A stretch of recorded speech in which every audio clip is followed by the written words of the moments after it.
Are you looking for a faster video? Well, today it's a live stream and I know you're probably looking for a really nice and tidy edited down video, but I have ways for you to make it faster. You can click that little gear on the YouTube settings right there on the video and adjust the playback speed, make me sound like a chipmunk, and it'll go a lot faster. You can also look and see if there's timestamps for this project in the description, and if you're on a desktop, you can hover over the time bar at the bottom of the screen and see if it's chunked up into chapters, and then that way you can go directly to the step you're looking for.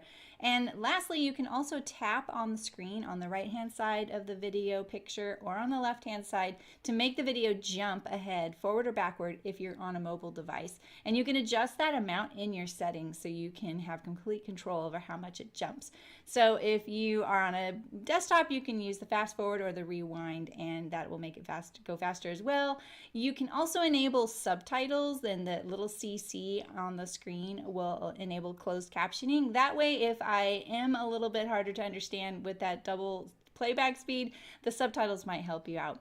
All right, well, I know that it's not a nice little edited video, but if you sew with me, we'll get there together and it'll be lots of fun. And now for the live stream. Happy sewing!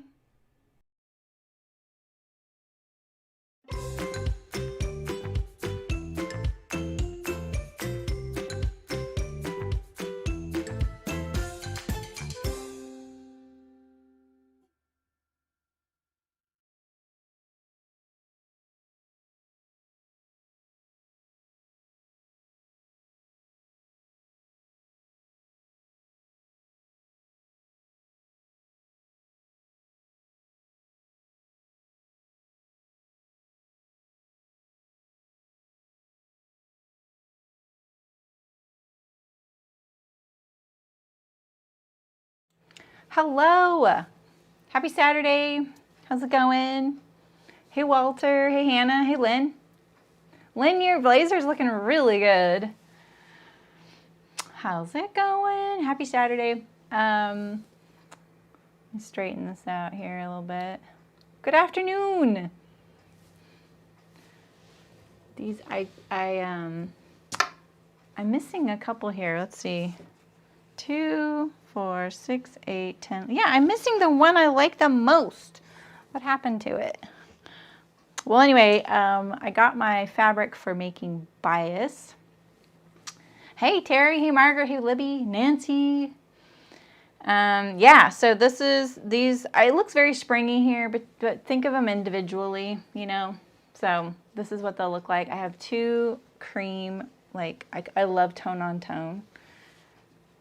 I tried to get like the main colors, you know, red, blue, yellow, green, and purple. I feel like those are like the main colors. It was hard. They look a little washed out on here, but they're really pretty cool. This one's kind of a multicolor one. So yeah. And then I have a red floral one that is my absolute favorite. I cut it and everything. Like I can tell I cut it. I don't know what happened to it. So it'll be a surprise. So anyway, this is coming soon. I just chucked a pile of binding at my serger. All right, so we are, well, I don't need to, Nancy, because I already picked them, but that is, I love doing that.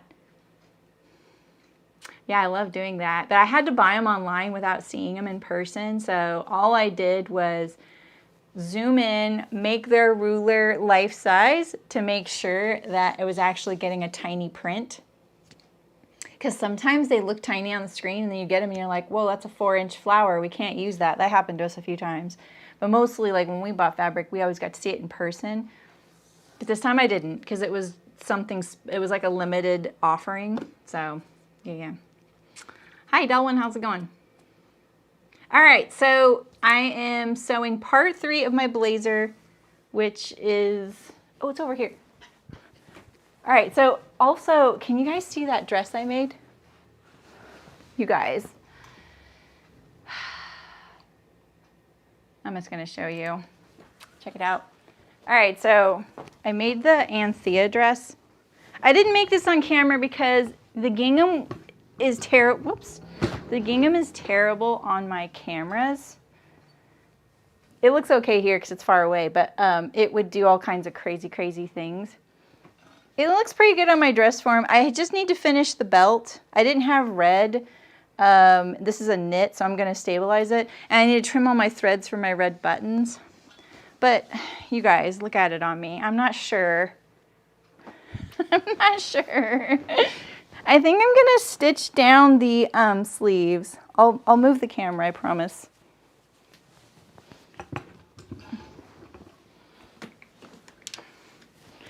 You guys, I don't know. I already top stitched the sleeves so that they would be as flat as possible, but oh boy. So this can be a blouse or a dress. It's the Anthea by Anna Allen, and the neck is tiny. Look at this. It is so tight. But I put red buttons on it. Keep it like a lab coat. I don't know, you guys. Maybe just occasional wear. Sorry, the microphone is right there. This was my fabric godmother fabric, but the pattern was a different pattern. It was the Verano dress to go with it. I don't know, you guys. I just don't think so. Wait, I've got it just pinned together. I haven't made the belt yet. Where's the back of it? I don't know. This pattern was kind of minimal too. Like, there was a ton of pattern pieces for the interfacing. I want the dress to be fuller, you know, like fuller, because the sleeves are so full. I don't know, you guys. I had to put pockets in. Look at how huge that sleeve is. Oh my gosh, there's no way I can wear this. Oh, I'm kind of bummed. I just don't think it looks good on me. I think the sleeves are gigantic. I like the way it looks on my dress form. So maybe what I would do is actually put a stitch on the gathers here, and maybe put a weight, some weights at the bottom here to hold it straight. Is that too extreme?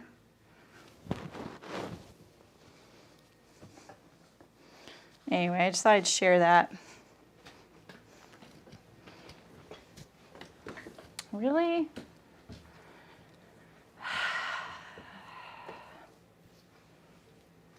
Yeah, right, Sand Dollar. I feel like that a lot of patterns, like a lot of people will say patterns are made for insert their opposite body style, and I feel like that's mine is like, I feel like they're made for women with not as full of a bust. But it's not true. Like, there's patterns for every different kinds of, you know.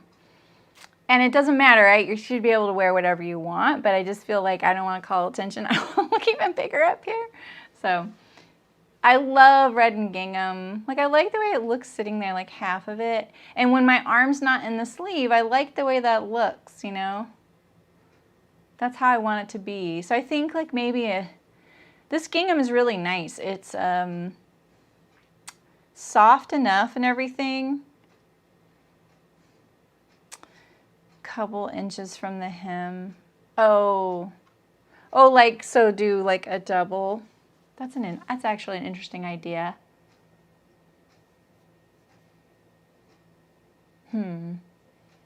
What's the other thing I found missing with this pattern? I can't remember. Anyway.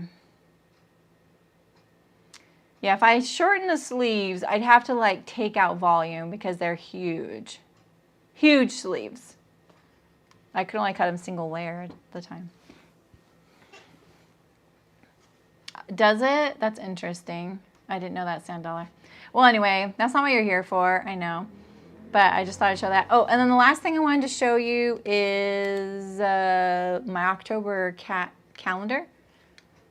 So it's already October. Happy October! It's really, I feel like the month rarely starts at the end of the week. Or maybe it's just that I don't show my calendar at the end of the week. I'm always showing it at the beginning of the week, but I have it done. And the next week I'm sewing my new pattern, the Cocoon. Following week is the men's Ryan Raglan by 5 out of 4 patterns. They had that listed for next weekend as their promo pattern, but for some reason they're saying it's this weekend. So if you're interested in making the men's Raglan shirt by them, it's on special right now. I think it's like $6. Don't quote me on that. And that's 5 out of 4 patterns. I'm going to make it like a sweater. Hi, Ray.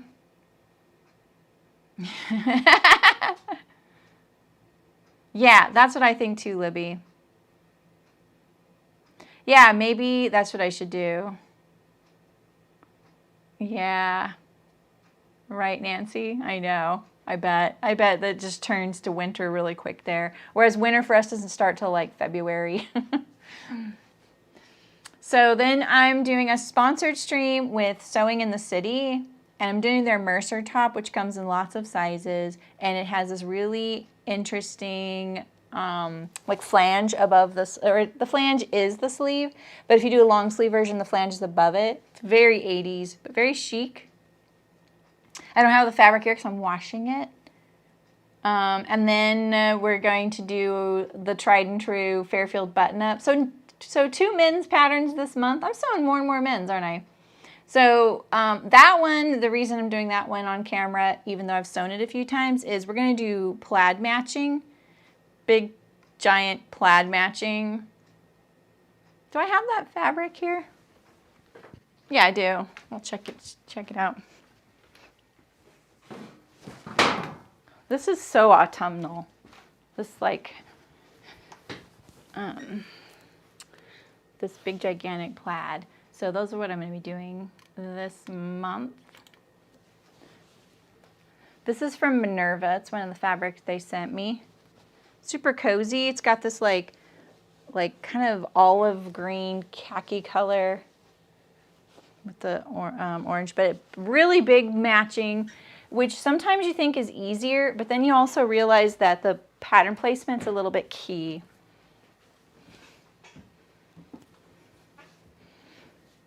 Yeah, I mean, when you think about the dress I'm wearing right now, which is the sagebrush top by Friday Pattern Company, and then I hacked it into a dress. It barely resembles the sagebrush now. Yeah, it is, Lynn. It's a mammoth plaid flannel.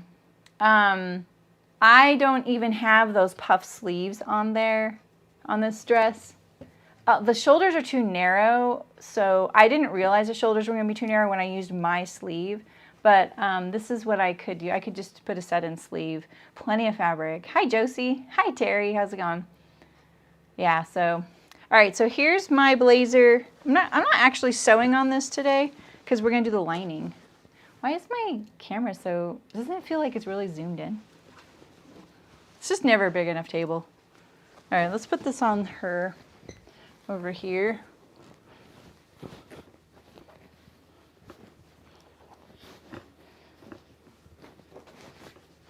I like her looking a little bit. It kind of bugs me when I look over. I don't look at her enough, and then I look at her and I'm like, oh, she's all higgledy-piggledy. So I spend some time usually to fix it. All right. Nice. You got a new serger? That's exciting.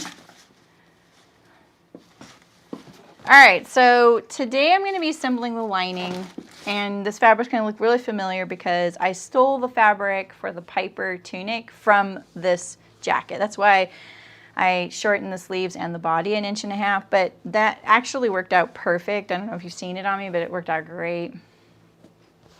Libby knows. So I prepared this bias. So Nancy, this is what you're talking about. So what I ended up doing was using this one, and it doesn't quite match color-wise, but we all kind of dug the contrast because this is more of like a royal blue and this is an aqua, you know, or teal.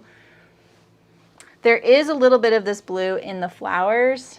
Do you see it right there? So it kind of matches. So this is what I'm going to do as the trim right here. So this will be the part that you see. This part right here is what you see out in the world. That's why every time I turn back my jacket, you see the black. That's this right here. So this is basically your collar. That's what's going to show. You do, $10.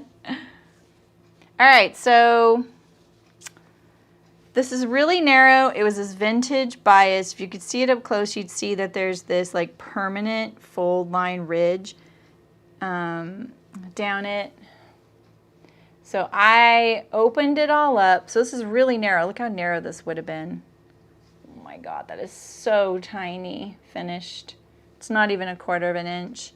So I pressed it open and then I pressed it in half. And it's gonna sit right here with my, is this the one? No, I think it's this one here. It's gonna look like this right there. And then it's also gonna go around the back neck facing too. So I'm never gonna shy away from an opportunity to use binding. You guys know me. But we're not using it like binding, we're using it more like piping, you know, like a flat fold piping without the cord. Right, Terry? I think that this is the kind of thing that even if your sewing isn't like exactly where you want it to be, adding these little details really makes it look so special, you know? And it just makes it look even more like, it just ups it a notch, you know? So I'm gonna prep it. I have cream thread in, but I haven't sewn anything yet. So let's just sew a little bit, make sure everything's good to go.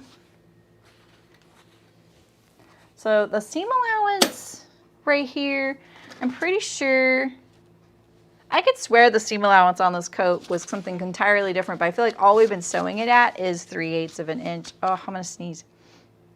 Yeah, so all seam allowances are 1/2 inch. Collar and center for an opening use a 3/8 inch. Yeah, see, this feels like we've been using 3/8 inch a lot. So if 3/8 inch is my seam allowance, this is what you want to look at. Yeah, right, Terry? Gosh, I used to only be about that kind of sewing for so long. Just only about the inside stuff. If you look at some of the shirts I made my husband when we were dating, they had embroidered collar stands at the back and the neck. I used to use a lot of silk ribbon, and I would embroider flowers, like a whole motif. And I would also always embroider a heart on his shirt behind his pocket, and then certain details on his cuffs and things like that. I love doing that kind of thing. It's nice. All right, so this is my seam right here, right? And if this is my binding, you got to kind of be really careful about sewing it on, because you want to make sure that it looks nice and even when you're done sewing it. In other words, like this seam, when I put this on here, right? You wouldn't want it to look like that, where it's wide here and narrow here. And I probably will get a little bit of that because, you know me, I'm kind of fast. So, like fast, not always in a good way. But what I could do is maybe give myself the best possible chance of doing this nicely. So if this is almost a 1/2 inch. If I lined this up, maybe, how much do I want to show? You know, like, let's decide, how much of this do we want to show? I don't think I want that much. I want like maybe 1/8 of an inch.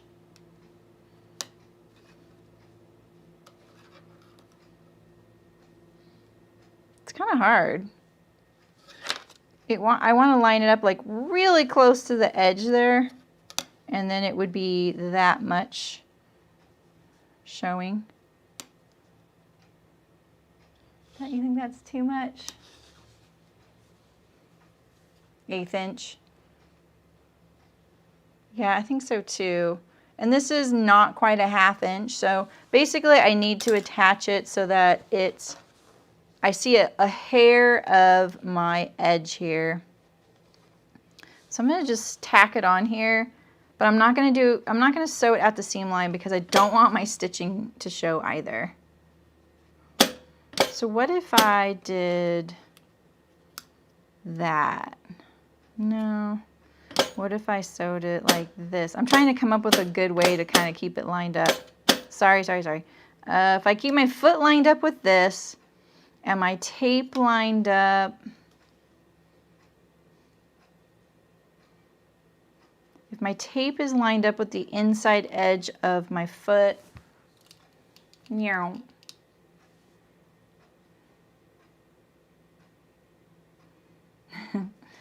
So let's see, 3/8 of an inch seam is right there. So that's kind of too much.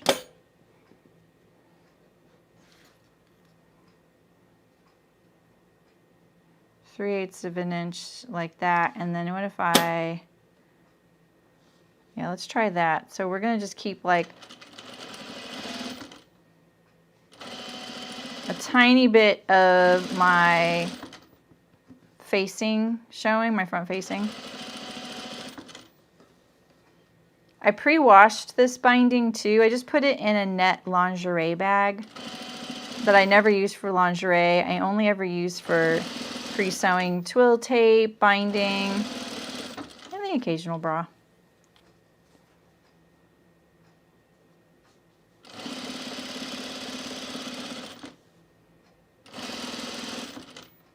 That way I don't have any surprises. You definitely want to pre-wash your twill tape or your binding if you're going to wash your jacket, your blazer. Trust me on that. I've posted several times in Instagram stories what'll happen if you don't. Because if this shrinks after your blazer is all done, it's not a good thing. So, all right, so let's see here. There's a little bit of my inner facing sticking out, so I just looked at my raw edge there. I think that'll be good. That's like that much showing. That's like a just under an eighth, I would say. All right.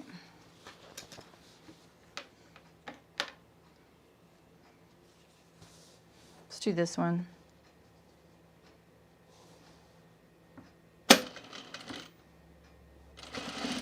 This one's not folded very well, so let's see.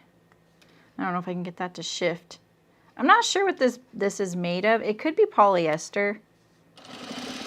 It's really old. Sewn the facing ends.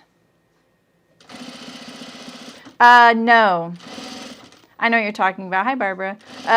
No. Were you here when I cut that? Was it when I cut it out? The back facing is sewn completely differently than what I've ever seen before. We're about to do it, so you'll see. I'll show you in just a second. I'm kind of try-harding right now because I really want my bias to be nice and even, poking out of the seam. Yeah, in fact, I actually, oh, see that right there is a little uneven. I actually was looking at the instructions a few days ago because what bugs me more that the facings aren't sewn together is that this binding isn't going to be a continuous long length. And that's because when you sew on, what Barbara's talking about is, let me find it, this guy right here. So there is a back neck facing, and she's saying, why wouldn't you sew these two together first? And you don't. And look at that, they're not the same width. What the heck? Why aren't they the same width? I didn't change that, by the way. I didn't change any of that. You sew, see, look at the back lining is actually all the way up to the neck. And so you actually sew it on top like this. Yeah. We'll look at that. I'm going to look at that in the instructions a little closer because I'm kind of surprised now that that also doesn't. So interesting. I'm going to trust in the process right now, but I'm definitely doubting a little bit. Okay.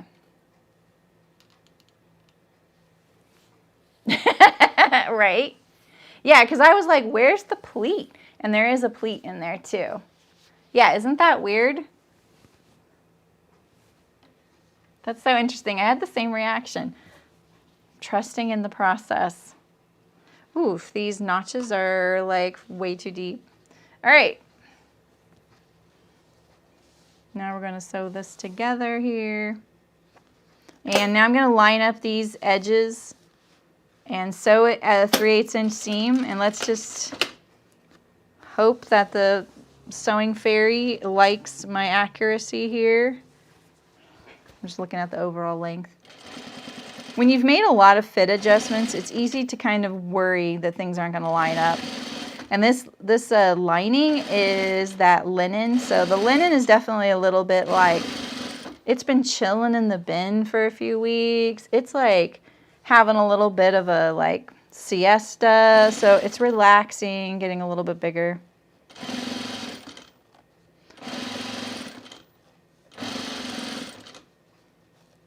I don't know who notched this, but they were kind of a maniac.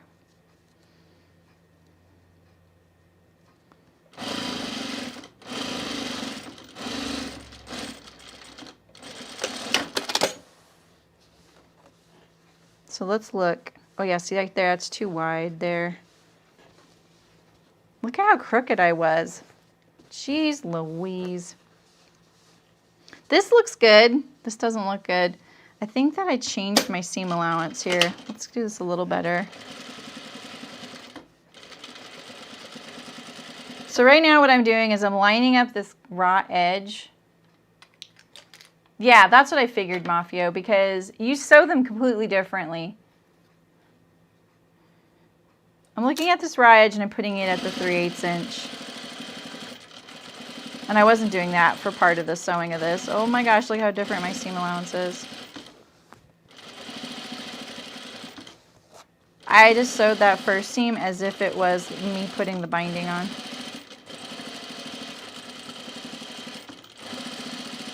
Oh my gosh. I'm a little nervous about that.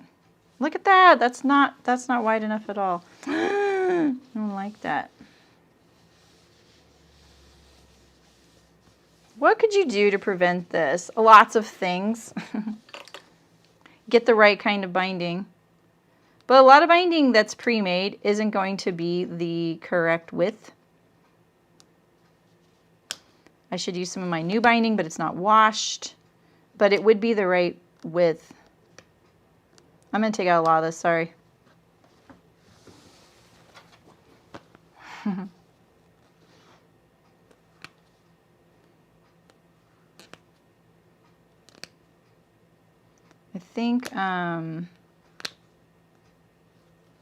I think what I'm going to do maybe is sew this from this side so I can see my stitch line. But even then, I can't see it. Yeah, that's what I'm going to do. That'll work. I'm laughing at myself right now. I love doing this and I hate it when it doesn't go well. What are you guys working on? Entertain me. Hi Vestigia, how's it going?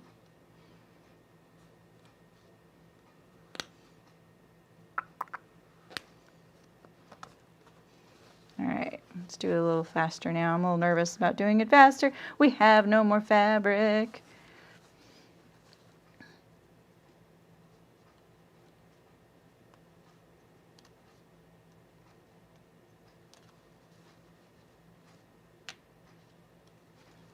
Dang. We might be in for the long haul here. I'm a little nervous about ripping it. The linen would be so easy to rip. This particular linen would be. Like, if you compared this to the linen I used in the Kelly Anorak, that one's so much, like, softer. The threads to weave it are much fatter than the threads to weave this linen. So this one's definitely lighter weight, but it's also really crisp. Whereas the Essex is, it's like softer, drapier, more open weave. This is tighter woven. You can really get a drastic difference in your fabric texture just by the weight of the thread and the weave. Oh, nice, Lynn. Hey, Debbie, how's it going? You're putting 15 or... Yeah, right? Exactly like this. Yeah, Libby's got a good point. You can do that because then at least your blade is pointing away from the fabric. It's so narrow between these two rows though, because I have two rows here. Maybe I could try it on this one first.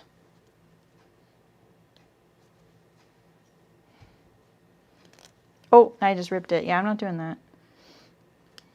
Okay. At least I ripped it in the seam allowance.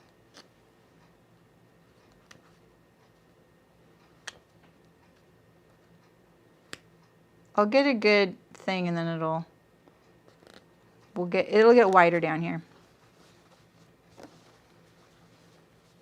15 or so flamingos on black hair. Oh, nice. You got all your appliques done? Oh, cool, Malin. Hi, Malin. The bisque trousers, cool. No gardening though, Terry? I know sometimes you're like doing everything. You're cooking a lasagna or dinner and, you know, gardening, and you're making a 3-piece suit all on a Saturday. It's all on a Saturday. All in the hoop embroidery tooth fairy pillow. You're reupholstering your bedroom bench. Oh, you know what? I want a bedroom bench. Thanks for reminding me. That's fun. So wait, the all in the hoop, like when you put that in quotes, what does that mean? Does that mean like that's a brand, or is that a style? So meaning you're embroidering. Oh, Josie, congratulations. I have a friend, I think, that just got that one. She's really happy with it. Like I remember her first few days, like she was texting me at 11:30 at night while I was like, you know, not working. Because she was still sewing and doing stuff. Nice, Barbara. No gardening. You made a cake. What kind of cake and why? I want cake. Someone was just saying they're going to a wedding, and I was like, ooh, wedding cake. The problem with wedding cake, though, is that there's a lot of bad wedding cake out there. Shame on people making a bad wedding cake, I'm telling you. It is like literally the only thing guests are looking forward to. I'm sorry. Yeah, they want to see you get married, but they're really like, I'm so glad someone's getting married because I get wedding cake. And then when it's like covered in stuff you can't eat, or it's not very good, it's a crime. Here we go. Carrot cake for hubby. Aw, happy birthday to your hubby. Aw, that's nice. That's my mom's favorite. So this year when it was her birthday, I don't think I ever showed you what I did because I was like, wait till you guys see what I did because I didn't want to spoil it. But I know that carrot cake is her favorite, but nobody else really. I like it. It's fine, but I don't like it with walnuts, and that's what she likes. So she doesn't really want to have carrot cake on her birthday because she doesn't like the idea that nobody really likes carrot cake, you know? Like it would bug her on her birthday when we get it. So I made her a separate carrot cake. And I got her these Outlander cake decorating images. They were hilarious. But then I also got her a replica of the standing stones as a cake topper. So cute. It was really cute. I got them off Etsy. They were a little tiny stone circle.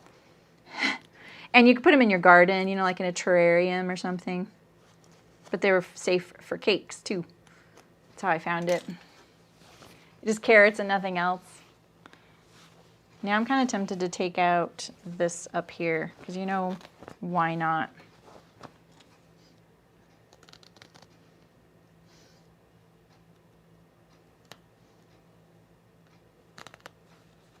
Almost done, you guys. It seems like I always do something like this right at the beginning of the stream. Wouldn't you guys agree? Because I always think, oh, yeah, people are like, great, I'll come back 20 minutes later. I don't blame them at all. I would probably do the same.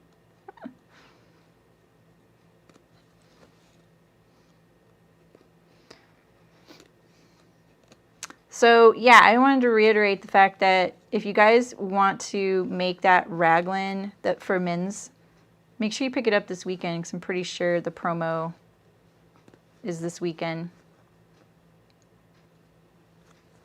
It comes in women's and children's too. The sewing will be the same. I love raglans. Like, I like them to look like a baseball jersey because it reminds me of this Popeye shirt I had as a kid.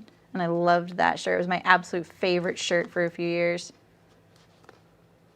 And it had Popeye on it. And he was in the sparkly metallic, like, heat transfer, you know, the ones. Do you remember from the 70s, those things? And they were like, they were kind of tacky when you touched them. And thick.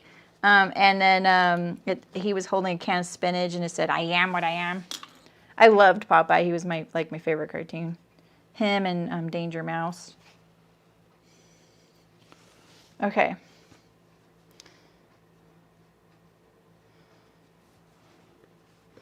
Okay. Reset.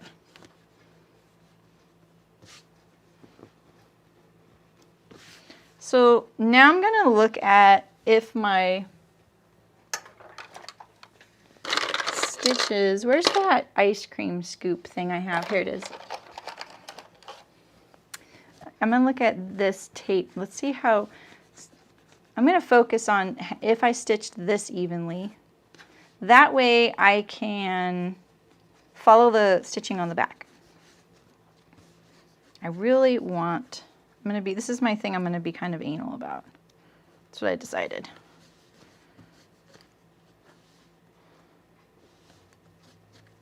This piping is a little tricky to work with, and I kind of knew it would be, but I think it's worth it. Not piping, but bias. Okay. Oh, I loved Go Speed Racer. Yes, and Inspector Gadget was pretty good, but he could be a little bit stressful for me. I felt like he put himself in positions that I was like, no. Ah, Lynn, that's awesome. I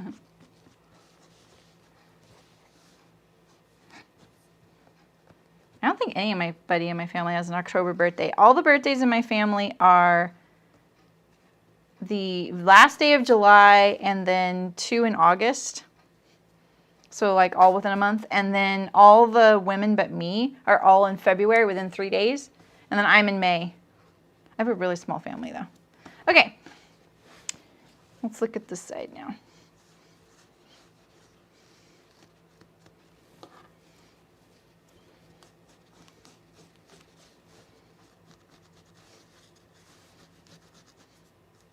I like this thing for this reason. This is the only reason I use it. I don't use the seam ripper on it.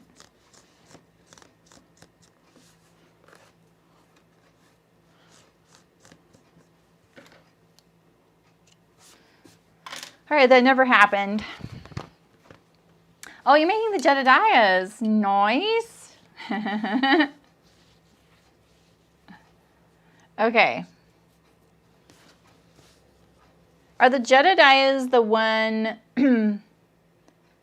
they have the knee patches? Wait, what are the Jedediahs? I'm thinking the Quadra jeans. Those are by Thread Theory. I've made the Jutlands, which I think I detuned up quite a bit. Oh, shoot. I'm going to turn off my phone. All right, so I'm going to look at this stitching line, and you know what I'm going to do? I'm going to draw a line on here so that I have a perfect stitching line. What do you think of that?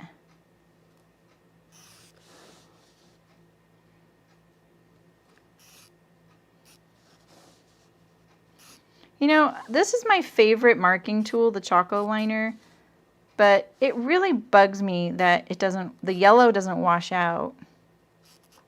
Like, it really, really bugs me because I want to use it for button and buttonhole marking, and I really can't.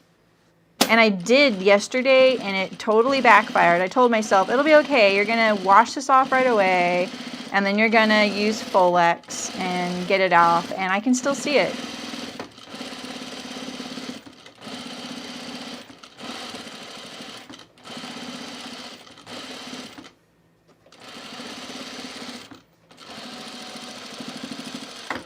All right, so now I have a nice even line on this side.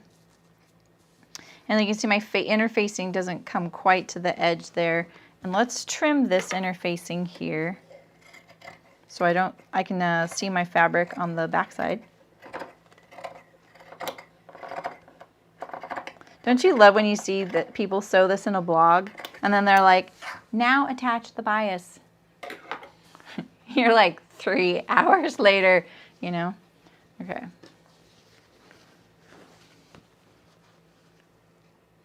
So now I know that I need my stitching line to be 1/8 of an inch past this line here. So I need a parallel line along this stitching line, and that will hopefully give me the best chance at having very even bias.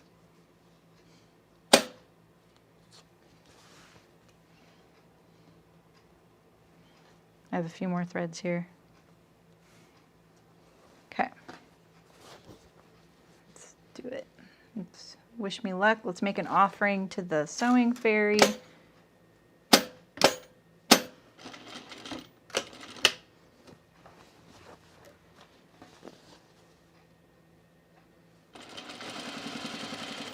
So I'm going to focus on keeping my raw edges lined up, but I'm going to stitch 1/8 of an inch from the stitching rather than looking at the seam allowance.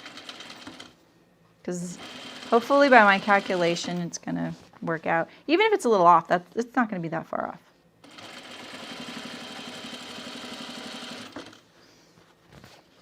I feel like it's still really wobbly.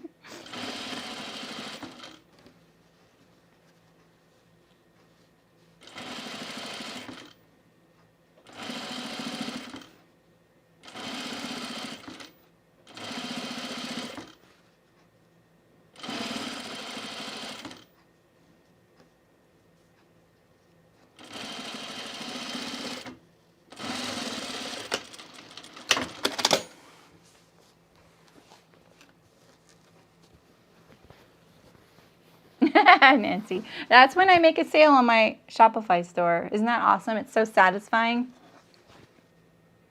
No, this right here is called a seam fix. It's like an eraser, and it has a seam ripper inside. It does feel like an eraser. I don't think it is. I think I tried it once just to test it, and it didn't really erase. So, but it works really good to pull out your sticky cut threads. No, the Chaco liner, okay, so let me just be clear. Like, I'm pretty sure the white does, because I used it for years and it was fine. It's only the yellow I have a problem with, and I haven't bought another color in a really long time. They also switched to this pen style, which I'm used to now and I like, but before it looked like a lipstick kind of thing, and it's awesome. So it has this little, I know I have to look at my binding, but I'm procrastinating right now. So it has this little wheel. I don't know if you can hear it. You hear that? And look at how precise of a line it draws. It's incredible. I love this thing. Like, you could draw a masterpiece, you know? This is the story of my life, you guys. I have ink everywhere. But yeah, on fabric, I don't know what it is. The yellow doesn't. I just like how precise it is. It's really great for a buttonhole. The Crayola markers are great, but I feel like I'm a little nervous about that because it's right there at the front. But I think it would have been a smarter move to use them. Use white and gray. How's the gray? Ooh, look at that. Okay. Okay, see, did I redeem myself? Except right here. Right here, I'm gonna, or does it just need to be pressed?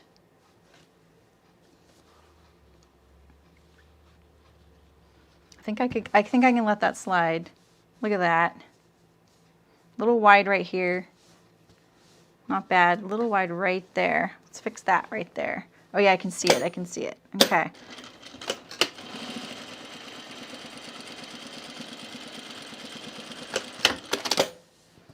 And then right here, right?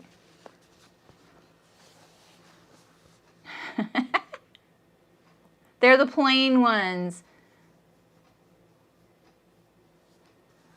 Yeah, the Jetta dies are the plain ones, Walter. Okay. I think I thought about getting those. Okay, I think this will pass Terry's inspection. Oh, no, I just dropped my other coat, except this right here. That looks pretty good. See that? Nice, even width. All right, so let's do the other one. I have to crawl under my sewing table. See, I sew on an island. I have to have all of my stuff in the middle of the room so that the cameras can go around, right, like this. But it means that it's a drop-off on the front of everything. It's hazardous. Okay, so let's make sure we have a nice even line on this one, right?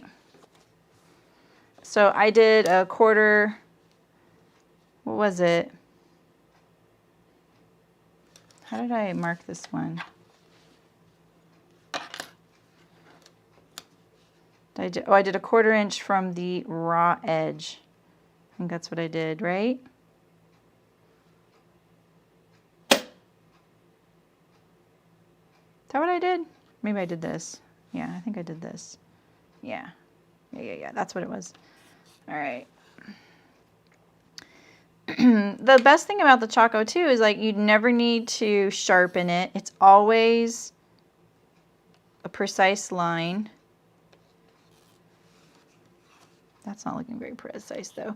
It's better if you always drag it one direction, but it works both directions. You just have to get it going a little bit. And you just refill it. And this was a white one that I refilled with yellow because they were out of white, and that's how I got into this yellow predicament, because I didn't have the white. We used to market for this complicated sewing step on this circular needle case that we did. That's one pattern I would really love to release, and I think if I did, anyone who sewed it would send me hate mail. So that's what I'm not, it's never going to happen.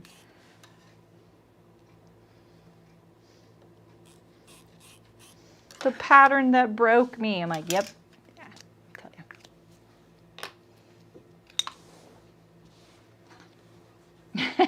Terry, your approval means so much. Oh. It looks like a beehive. What looks like a beehive? What is Clover selling that looks like a beehive? I want to know. I was just thinking about how much I really love almost every single thing they make. Oh, I'm still winding a bobbin. That's why it sounds so heavy.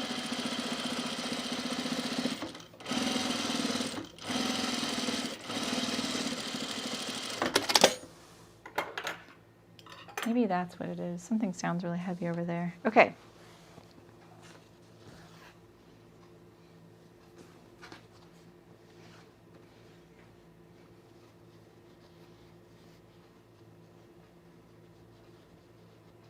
Oh no, Nancy, I hope not. Good luck. You got to just teach them. Take the time to teach them, and then you'll have someone to request, you know? Then you could be like, all right, I've trained Carolyn how to do this. And I always ask for Carolyn.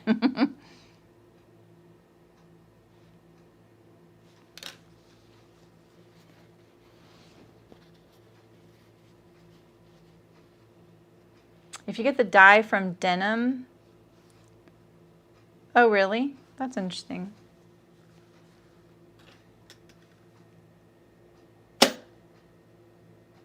I don't actually think I'm better than you, Terry, at all, as far as sewing goes. I don't think I'm better than a lot of people. Like, I think, like, you could put anything in front of me, and I'm going to figure out how to sew it. I think that's my difference. That, and I would figure out how to sew it in a way that's less fussy. A lot of home sewists actually really like it to be fussy. They would never admit that, but I actually believe that. And I don't think that's a bad thing at all. I think a lot of people really like having kind of like a ritual about it. Nope, this is the wrong side. So it's very soothing and comforting to have the like different kinds of steps you're going to do, and adding extra steps is okay with them. Whereas for me, what's comforting is thinking, what can I do this in the least number of steps and the least number of gadgets? Because I still am programmed to think about efficiency. And I've tried to deprogram that, and I decided that I don't want to deprogram that in myself, because that is something that's what makes my channel unique. And I think some people need that kind of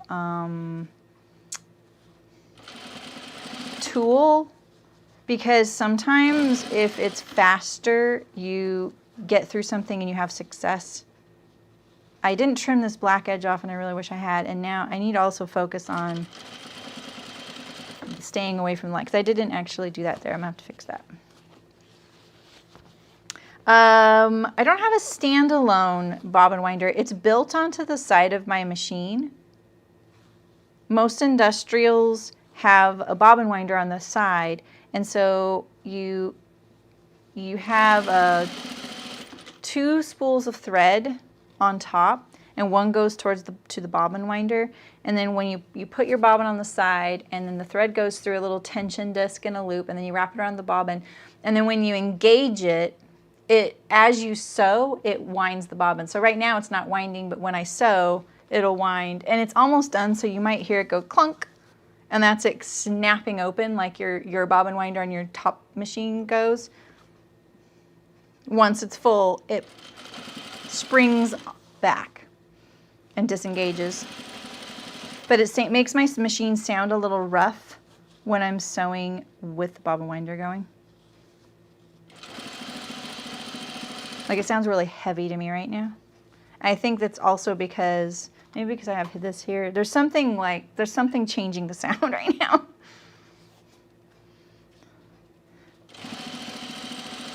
You're always kind of in tune for that, right? Because you don't want anything going wrong with your machine.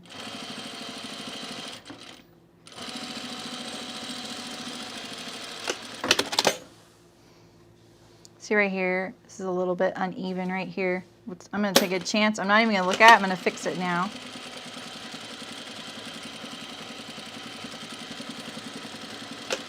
This interfacing really makes my stitches look wiggly. It's a little narrow right there too. Let's see.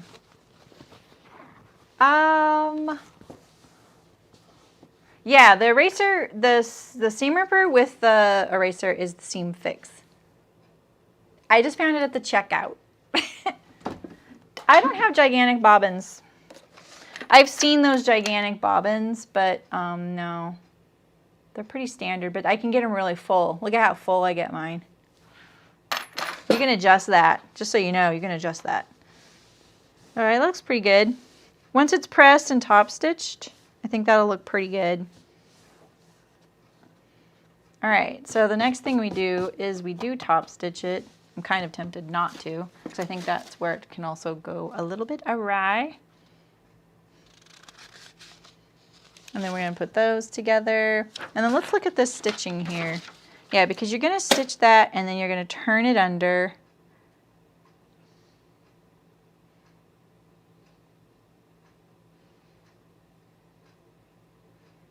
Yeah. And then you top stitch it down. That's why.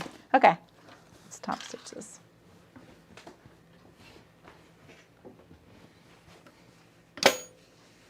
All right, I'm just gonna top stitch this. Dang, do I want cream thread, you guys? Maybe I don't.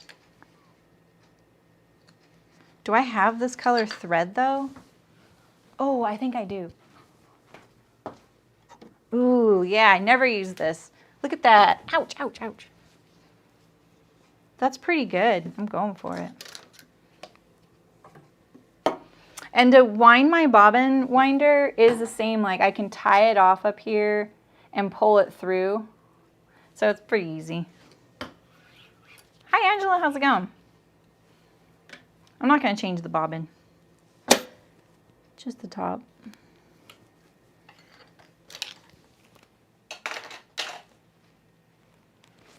I don't see my soapstone pencil. I really love that too. The soapstone thing, I'm really loving that thing. But I was using a white shirt, so I couldn't use it on my white shirt.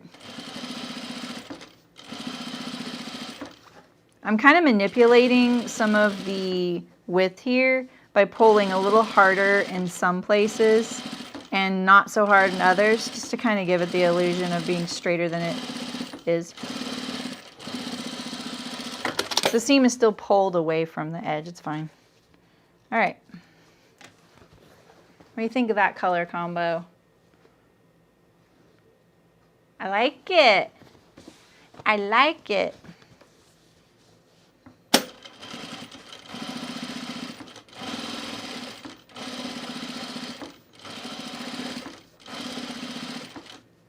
Let's pull this right here pretty hard. That's a little wiggly.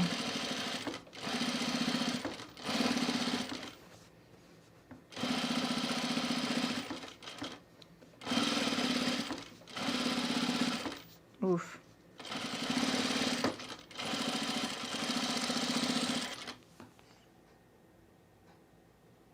It's still winding. Okay. Now we're going to do the back. Oh, no. We're going to do the side fronts to the front.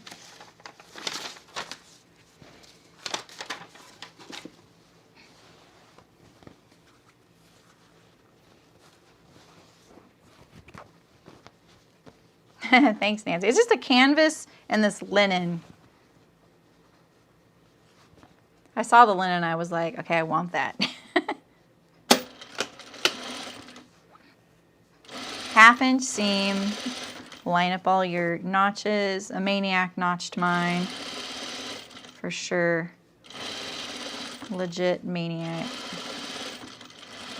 Okay.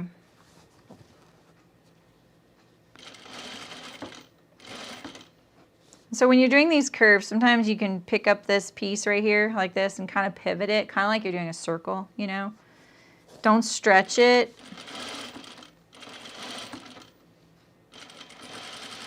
But I do find this to be easier than pinning it, because pinning it, I'll spend a lot of time trying to get it to line up, but it honestly, it doesn't, some of these curves, it just doesn't want to line up. It's just not ready to, because it can't lay flat, right? I mean, look at that.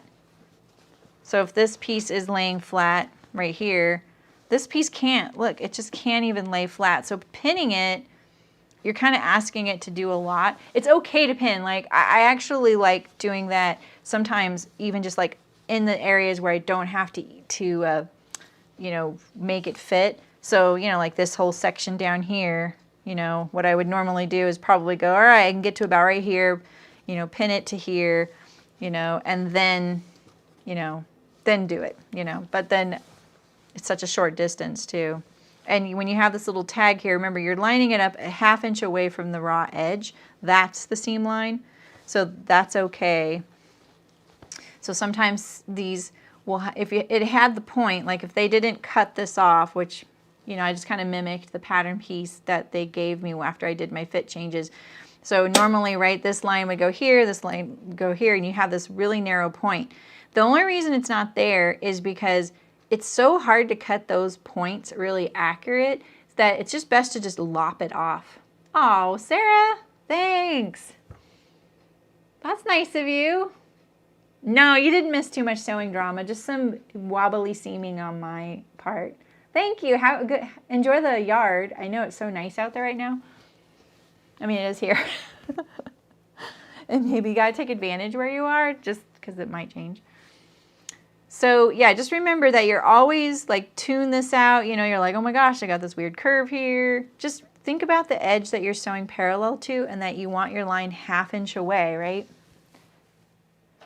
And that 1/2 inch should line up to this point. See, there's your, I keep changing the direction of my little metal thing, you know, so then that's why it goes to that little lopped off spot. YouTube needs some different stickers right now. And then you line this juncture up 1/2 inch away from this parallel edge, right? And so, yeah, you're going to get this little corner hanging off, and that's okay. It doesn't matter. You're just focused on the seam. You really want that armhole to be a nice, smooth transition. And so you see, like, with this bust, I pick it up, and then I'm going to set my finger on the seam line there, and I kind of pull it a little bit. It's kind of me walking it so that I don't accidentally stretch it. It's a little harder to start from the top because you're kind of out of the frying pan into the fryer immediately. And if you get off, it's a little harder to get back on in time because that's that bust area and you really want that to fit right.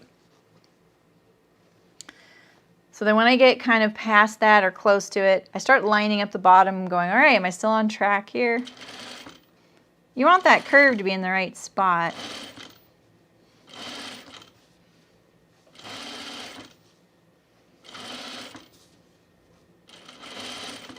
And line up all your, oh, I'm a little bit off this time.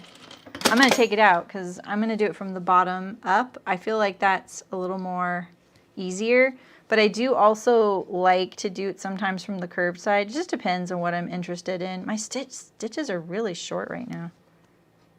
What was I doing yesterday? I was doing that Anthea dress, right? You knew when I was sewing my blazer it'd be a little more seam ripping, right, you guys? We're not messing around on this project.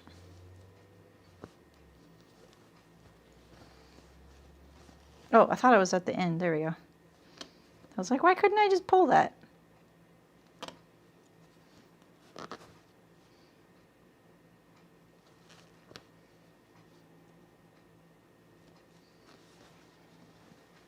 Okay.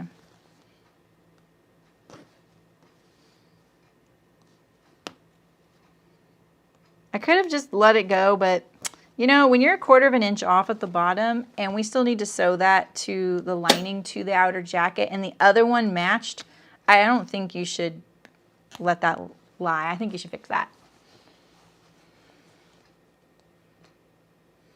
I've tried doing that, but I've got all the tunes. I have a table the size of the Sahara? Oh, because you are, yeah, it's not set inside the table. That's a good point. That's a good point. Yeah, there's advantages and disadvantages to that. Hi, Faye. Faye's here and retracting messages. Typos are okay. Yeah, so I'll let some things slide, but because every seam on the edge of every piece of this blazer is sewn to something, like, you know, if we were just hemming up the blazer and we weren't lining it, 1/4 of an inch off is a lot, but at the same time, like, yeah, we could even that out, right?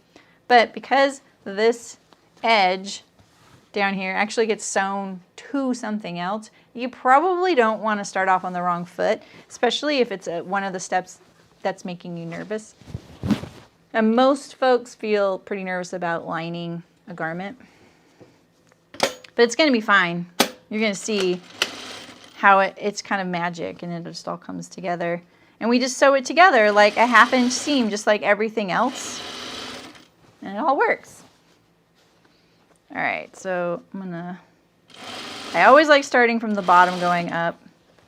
I just really also like starting or sewing with the side front on the top. So we'll just bend this around like this. And then we're getting close, so let's line this up. Keep those raw edges lined up. Make sure you keep your raw edges lined up in these little areas. If your bust is really drastically curved on your side front, you can put in an easing stitch just like when we set in a sleeve. Oh, sure, Faye. Yeah. Yeah, I'm taking it nice and slow. We're doing this slow sew along right now, so I did a week of just fitting and cutting, but then the videos are labeled so that you can just watch the sewing. And this is only sewing part 3. So you can just do it in like these manageable little chunks. Oh, absolutely thorough. I think you should hand baste for sure if you like.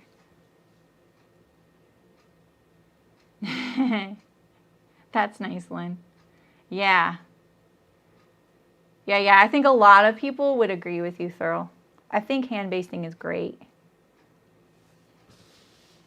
All right, so there we go. We're gonna press open these seams, but I'm gonna sew my, is it this next? It's the side backs to the back first, and then we'll do all my ironing at once. Oh, I'm so glad, Faye. Welcome. This is the side front here. I got some pins here because we do have a pleat on the center back. Even though we stitch it down with the facing, me and Barbara are eagerly awaiting that part. Right? I can't remember what this one's for, but it's a 1/2 inch from the edge, so I'm feeling like it's not as necessary, but we'll leave it in there. Oh, I lost this one.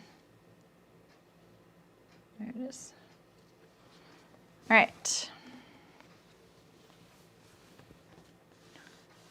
See this big swoopy thing? That's that pleat. Sorry, I have the camera really low so you guys can see the needle, but there's the back shoulder and there's the neck. And same thing here. And that hump right there, that's how I'm shaped. A little bit, but not really. That's a pleat. All right, so let's sew our side backs to the center back, which will be a lot easier. There's not usually as much contour. In some garments there's a pretty significant scoop at the back. I tried doing that on mine, and then I had to add a little back. Like, it was just kind of, I don't really want a fitted blazer. I just wanted a little shaping in the back, and that is one of my trouble areas to fit. I'm very scooped at my lower back, so sometimes I just gotta let it go and let it just hang. It's an overall nicer effect.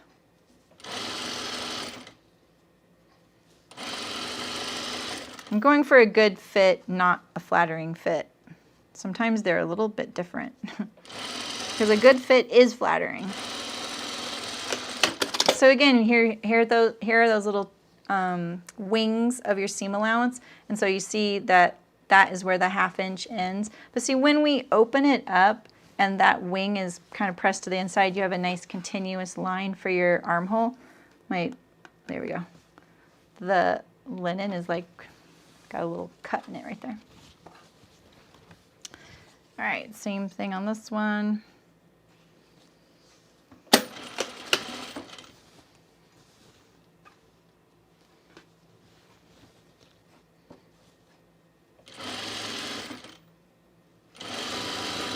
Don't pull.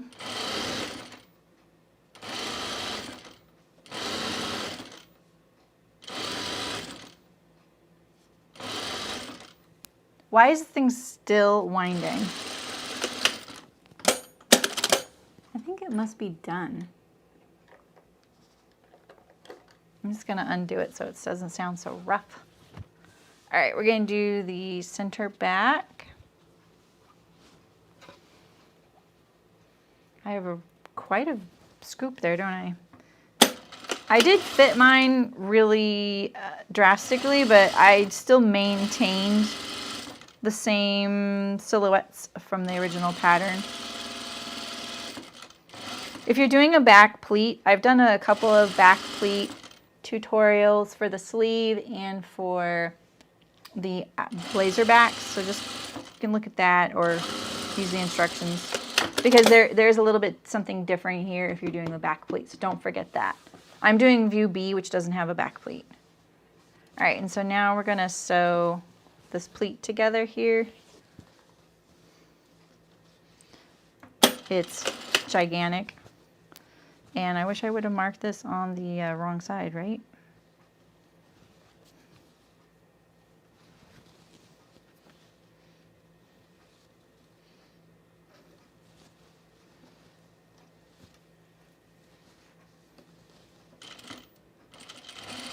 Did I run out of bobbin?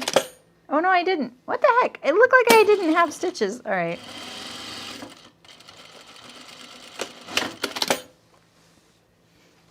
Now you see you have this big, massive pleat.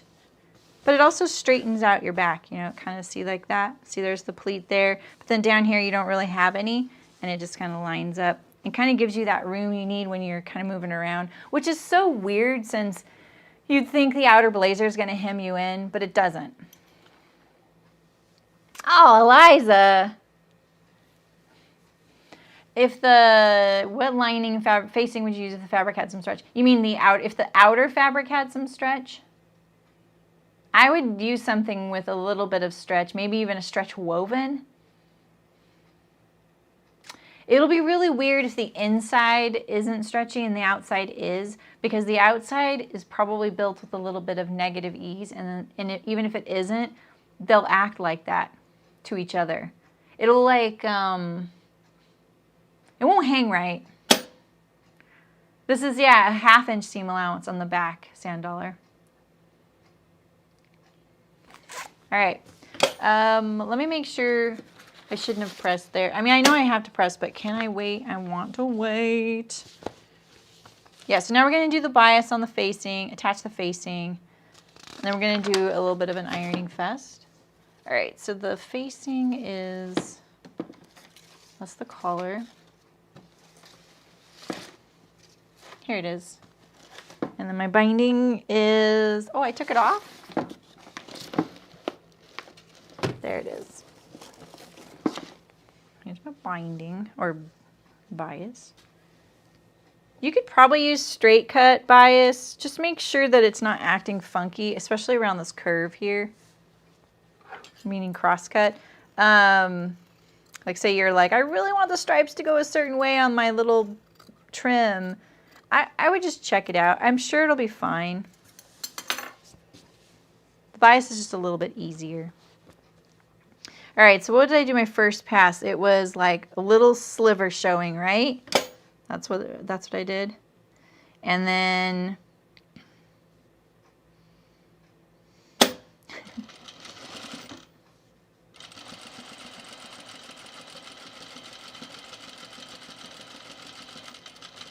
I'm going to even it up in a second. So I'm just trying to focus on getting the binding on here very parallel to my raw edge. You can see because it's the bias, it lays nice and flat. But also, I want you to remember, this is why I'm not gently pulling it, because you'll see when I do a lot of binding, I usually gently pull when I'm binding an edge, but this isn't binding, right? So this edge is going to go like this at the end. It's going to go out like that and lay on the garment.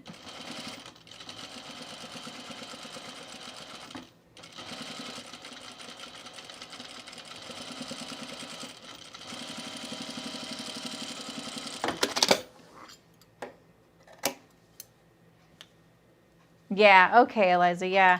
Yeah, maybe, like, what's your outer stretch fabric? Are you talking about like a heavyweight stretch, like a Ponte or something? Scuba? I think that scuba stuff's so funny, the way it sounds. Okay. We're being very precise. So now I'm just drawing is it a 1/4 inch from, it's a 1/4 inch from this edge. I'm actually going to do, I'm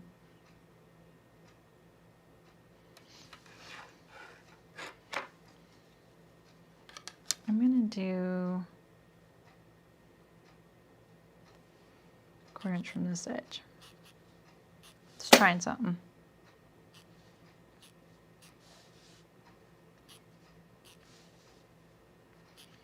Oh, but you know what? On this one,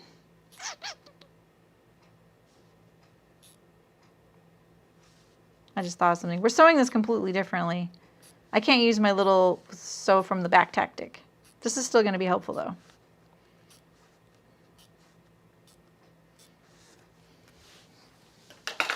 Let me look at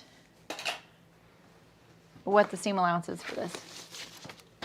So we're basically just top stitching the facing on the upper back here, just laying it on there and stitching it down. This is very different Usually there's a seam right here, and I imagine they did this because it makes it so that folks don't have to sew this curve into a seam right here. And it's just like, well, if the pleat's gonna come from down here anyway, why not eliminate the frustration of trying to sew this curved piece into the back? That's what I'm gonna guess why it's done like this. And I think that's clever. I just gotta make sure I got the seam allowances correctly, because it could be a little different.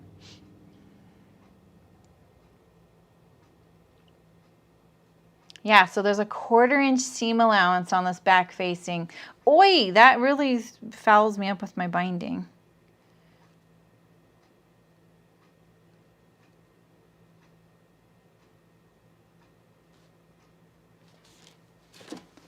So let's do this. Let's just see if this is stitched here. Okay.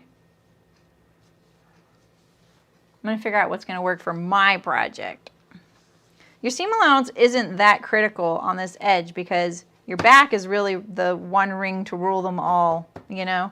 This is just a decoration, and so that when it's hanging on a hanger, it looks really nice. Now is a really good time if you would like to put like a decorative patch. Make sure you do it not too far past this stage. So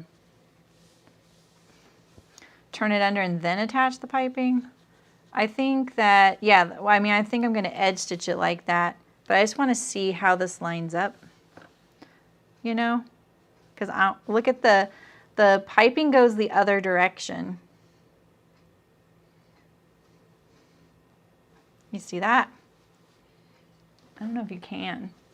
It's kind of a brain teaser. This piping's going this way, that piping's going that way. Maybe I was supposed to stitch it like this. Was I supposed to stitch it like this?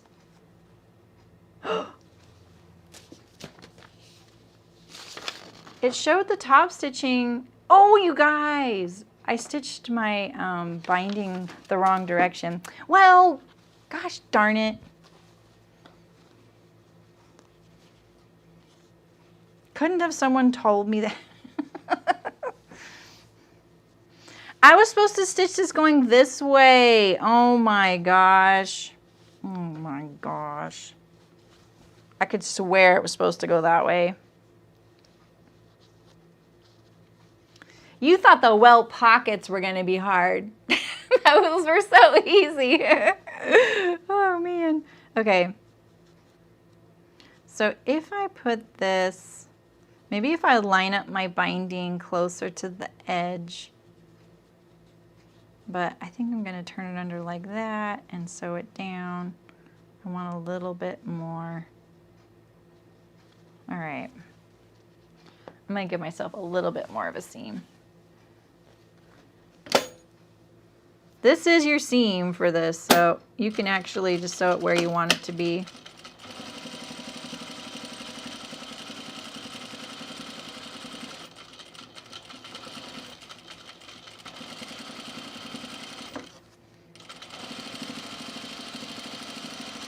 So when you're doing things like this, I think personally being really confident and continuous sewing, it kind of gives you the best shot at getting a nice even line because it's a curve. So now when I turn this back, I have that amount. This is what I'm going to do. I'm just going to unpick this up here, and I'll unpick the rest off camera so I won't have to put you through that. That's how nice I am. This is why you don't backstitch. Oh, boiled wool or a boucle. Oh, well those aren't that stretchy. Eliza, I think you can get away with a nice slick lining, especially for something like that. I don't think that those are too stretchy. For like stretchy, so stretchy you need a stretch lining. Sorry, I was thinking like on this particular jacket they actually say you can do it in a light stretch knit. That's what I was picturing. But I think you could just get away with doing a woven. I think it'd be fine.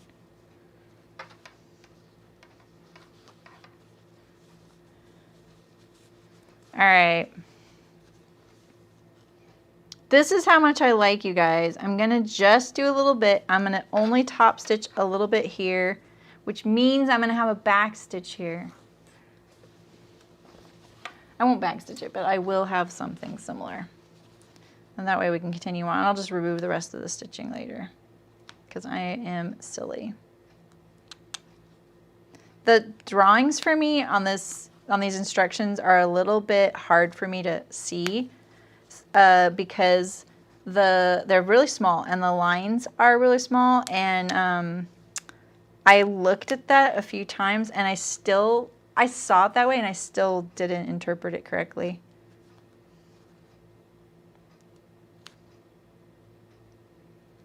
Like I saw it correctly and it didn't click. I still did it wrong. All right.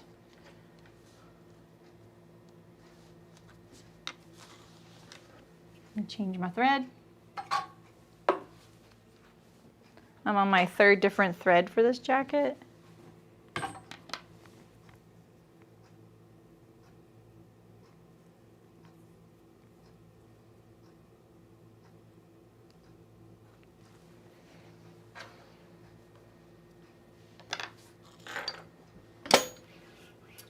It has a fair amount of give.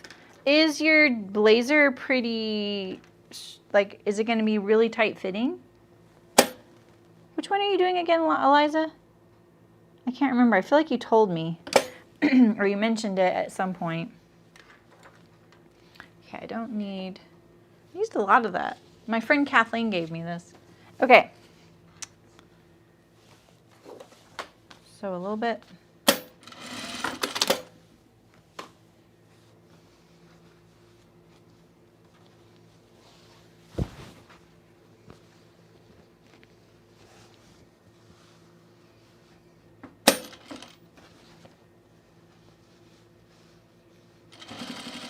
It looks better like this. With it pushed towards the lining. It's more prominent like this, but I like the blue against the flowers there.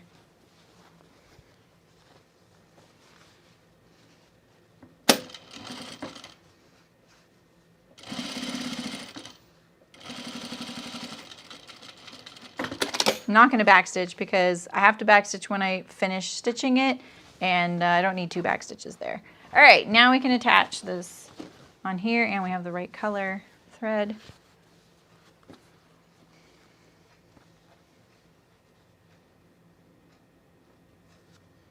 I'm going to edge stitch this down. Definitely going to pin this because the linen is kind of wiggly. It's a technical term. I'm sure you're all familiar with it. And you're going to stitch right over this pleat.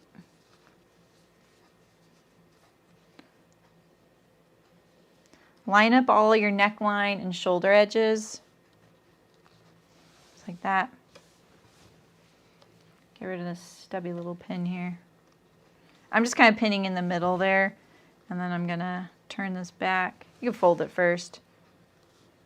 Or I mean, iron it first. Of course you can fold it.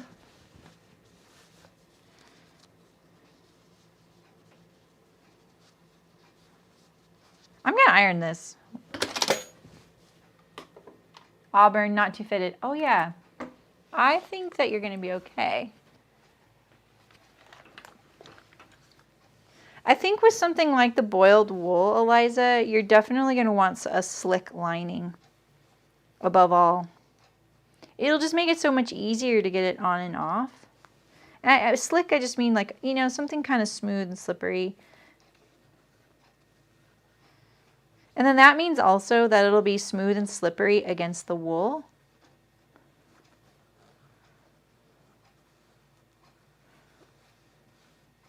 All right, I'm just playing around with it while it warms up.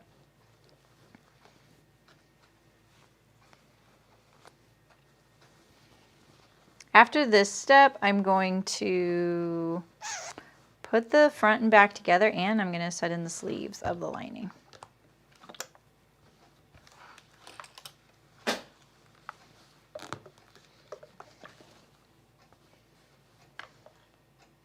Can you please be hotter? Thank you. Now. This canvas is kind of thick. That's why I almost didn't iron it first, because I was like, ironing will do. It won't do too much, but it actually, you know, because the canvas is thick, I should iron it.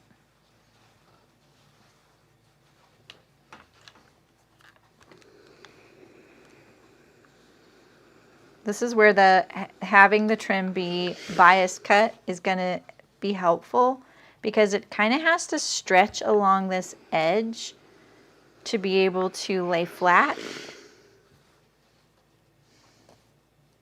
It's going to be cute. Make sure I don't have any little like pleats.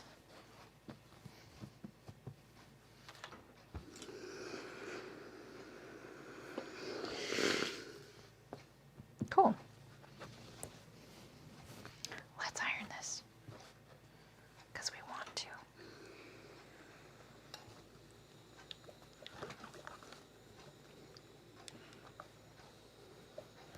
I don't really like pressing seams open because I don't trust they're going to stay that way.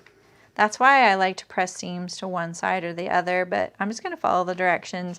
And because this isn't something I'm going to wash a lot, I think setting it right now is going to be helpful. It's like you're kind of like telling the fabric, all right, this is how you're going to be forever and ever, amen, you know?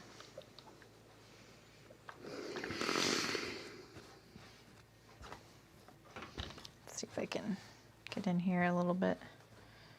Press that, just this little spot here.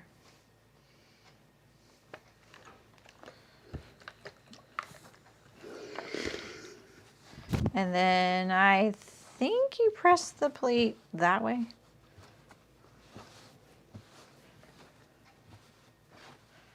Just lay this here. See, in this case, I think pressing the seam allowance along the center back to one way is actually going to be better for the pleat. So let's do that.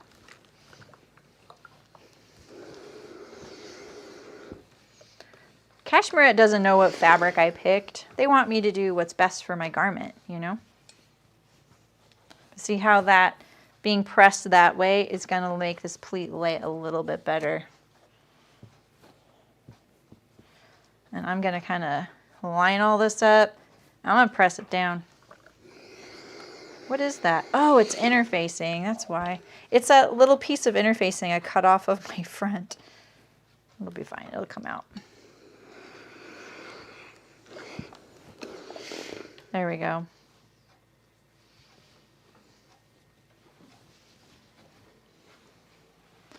Okay.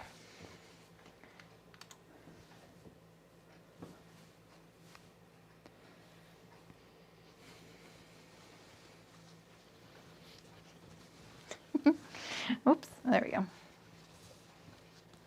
I have to admit, I love ironing this linen. That's kind of why I wanted to just iron that. It's really satisfying. It's one of those like linens that just is like, yes, please iron me.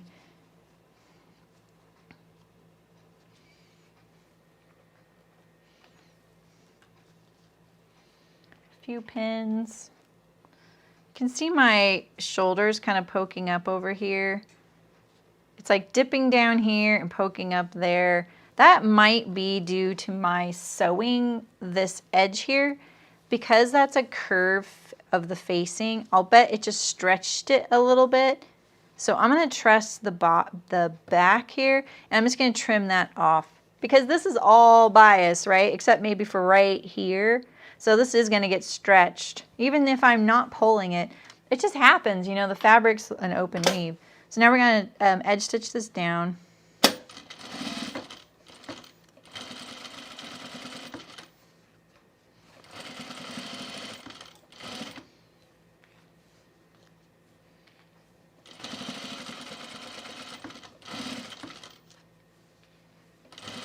I figured out how many more sewing days we have left on this, and I think I figured it out, but then I accidentally did it incorrectly on the October calendar because I was like, okay, we have like 3 more sewing days left, And I allowed for 3 sewing days in October, when this October Saturday isn't on the calendar because it's like the first Saturday.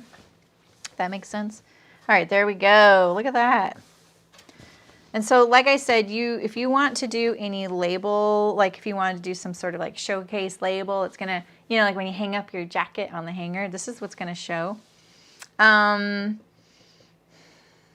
I would think I want a loop on mine, but I'm going to do it from the neck because I don't really want it to hang from here. So I think I'm going to add a loop right here. I could do it in this bias since that's handy, but I kind of would much rather it be in the pink to kind of show it there. I'm not a big fan of my label on this Auburn, but it's all I really have right now.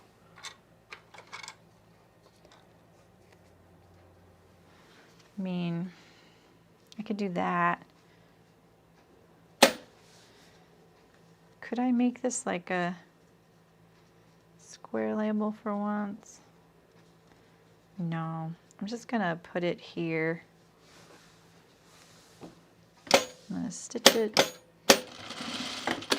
there. I hardly have any seam allowance on my labels too. Definitely don't want to forget your label on this project, right? Okay, so where am I at? How close am I to the directions so I don't lead you guys astray? So I think now we're going to sew the shoulders. Doesn't even say that. Oh yeah, it just says sew lining, shoulders, and side seams. That's it right there. Trim seam allowances in half and press seam allowances open. I wonder why. Pin lining to back, pin lining back to lining fronts along side seams, right sides together, matching nose, so sides trim in half and press open. I don't like the whole trimming them in half, and the reason I don't like that is because it makes a ridge of seam allowance depending on the thickness of your fabric.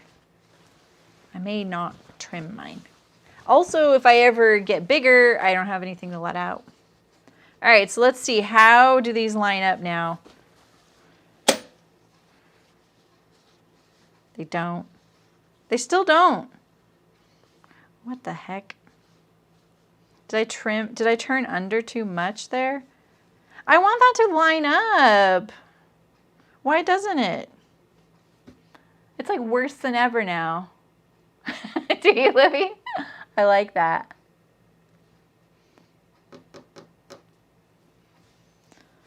What the heck, man?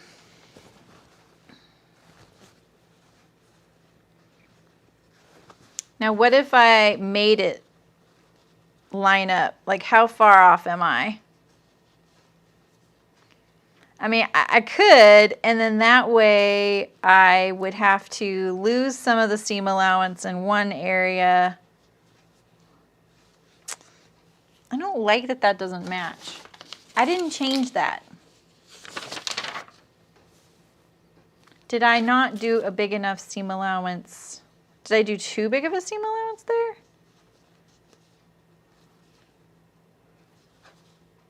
I mean, they said 1/4 inch. I used 1/4 inch. That's a big difference. That's 3/8 bigger. Wah. I don't think so, Barbara. This is what it would look like because I'm folding it on the seam line.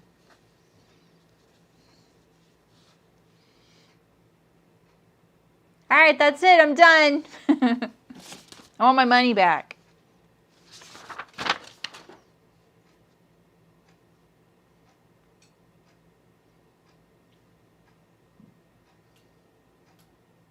Here it's not even shown.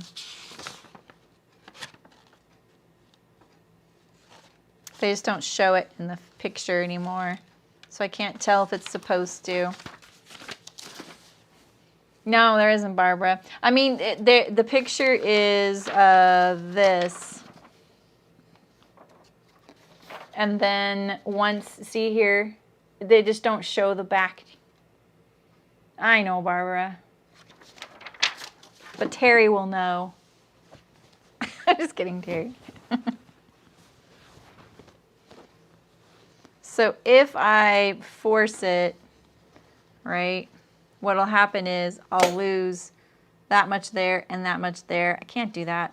This is it. This is going to be the thing that's wrong with my Auburn. That's how it is. At least we know what it is now, right?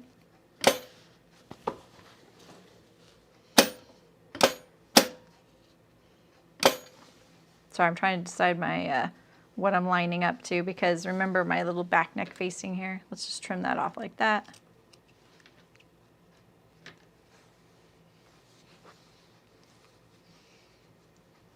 Okay.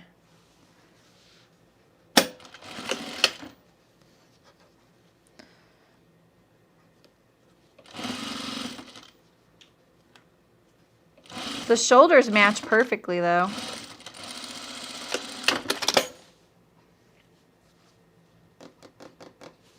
I want to switch back to my thread after this seam, my other thread.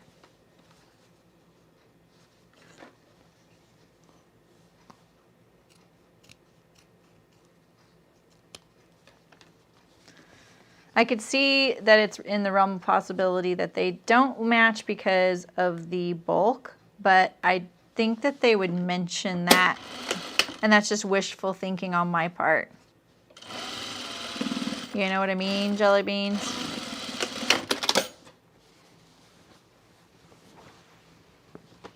The yoke was cut narrower. Well, I know what's wrong, but I don't know why it happened since I didn't change that pattern piece. I didn't change any of this up here.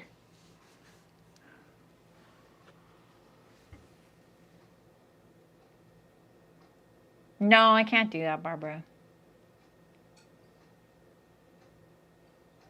Coming from me, I feel like when I do that, it sounds like I'm trying to say, I found an error. When it could be mine. Like, I can just get the pattern pieces out and check. But so when I was looking at the pattern pieces, I remember thinking, well, if they didn't match at the time, and I remember thinking there must be a reason. And then I thought, you know, like the way you sew this on here, it is really different. I was like, oh, that's where it all evens out. Anyway, because this matches. You got to remember, these two match perfectly. Like the shoulder length matches. So it's these two pieces. The easiest one to fix, if you're finding this, is to fix this piece. Just make this a little bit wider. Even if you don't want to make it wider down here, make it wider here. Easy. It doesn't affect anything. Yeah, I don't know, Walter. Maybe not.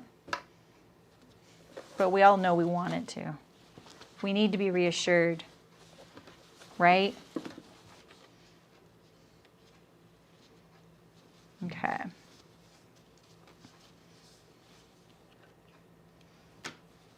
I sort of want to top stitch my shoulder seams down so that they're nice and flat, but I think that's overkill. I kind of get into that mode and then I think, you know what, you're kind of taking this too far, lady. You know? All right. So now we're going to do the side seams. I'm going to change my thread now. But as I fold it in half and it will be narrower. You mean the, what do you mean? The pattern piece? The stress of dissymmetry. I actually really like that word because it's different than asymmetry, right? It's dissymmetry. I love that word. Dissymmetry. You could have like a whole, you know, podcast devoted to that. All right, let's do the side seams.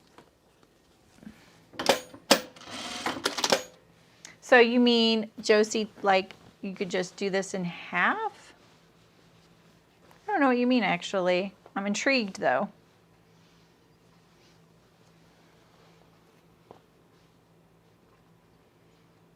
Because you couldn't change, you wouldn't want to change anything on this because this is a seam, it's fixed. That's just how it is. Here, you could just make this piece a little wider right here. For me, it would be like 3/8 of an inch to here. And just smooth out your curve. Wouldn't affect your pleat. Doesn't affect anything because it's just like decorative, you know?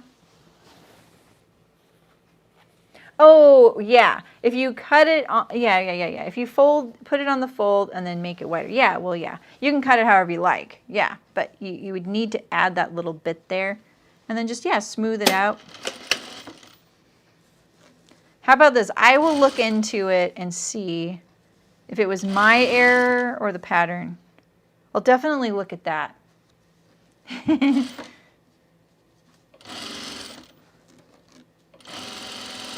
Look at this. Who is this, like, curvy woman who's going to wear this thing? Did you see that curve right there? Dang. Va va voom. Yeah, that's me, I know. That's why you got to look at it, right? All right, so we have our other, this really wants to fall off my table. It's partly because the crispness of the linen kind of makes it kind of like, oh, I knew that unthreaded. Like, it makes it kind of boingy and it kind of pushes away.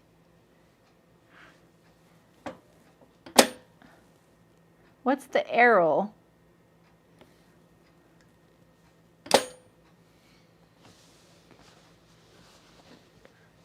What is the arrow? What is that? Now I'm really intrigued. I feel like there's something else I want to tell you guys today.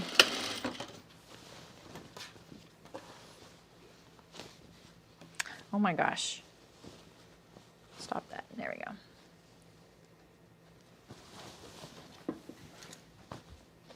I still don't really want to set up that buttonhole attachment on my machine, and I keep thinking I'll just do like an impromptu stream one day and just like hang out and figure it out with you guys, but I've just been kind of busy. Yesterday, I took a day to get caught up on all these little sewing piles hanging out here, like personal stuff. Like I made that dress for myself, and then I cut 2 dresses into shirts because I didn't wear them all summer. And then, oh, I patched the underarms of my Amelia again. To me, from the aerial view, it appears that it most definitely is narrow and all it would need to have. Yeah. Oh, yeah, exactly, Josie. Yeah, I think like, yeah, meaning like if you just made it wider there, I don't really think it would look out of, I don't think it would look funky if you didn't add it to here. I think this depth is really nice. I would just go like, yeah, right there.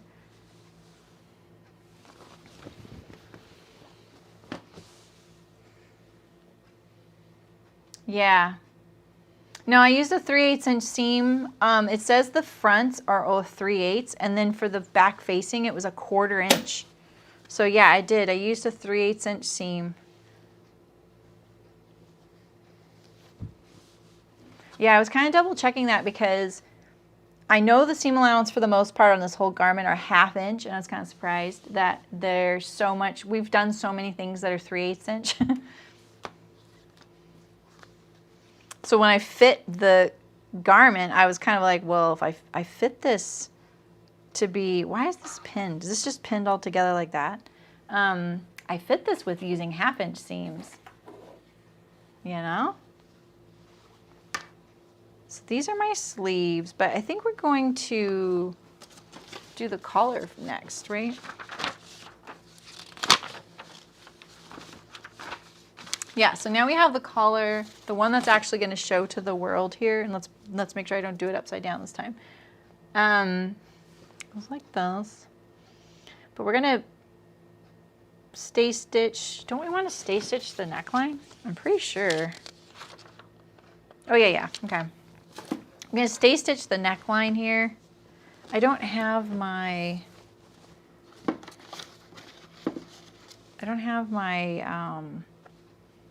the circles marked though.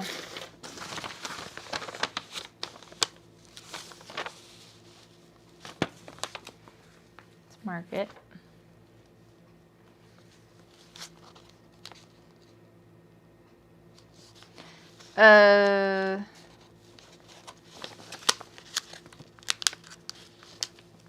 Well, whether it was cut on the fold or not, it's not going to affect if if it was cut,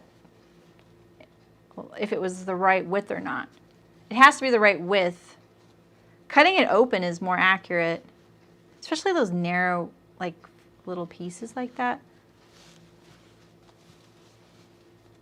I don't think that piece is cut on the fold, but that doesn't affect if it is accurate or not, as long as you cut it accurately and it was accurate to begin with. I think that's what you mean.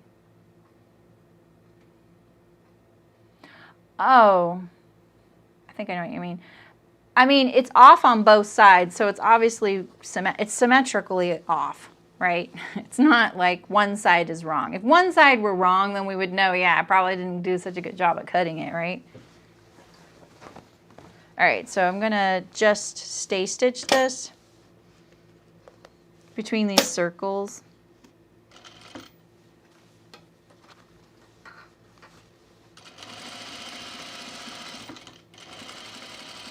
I opened my shoulder seam.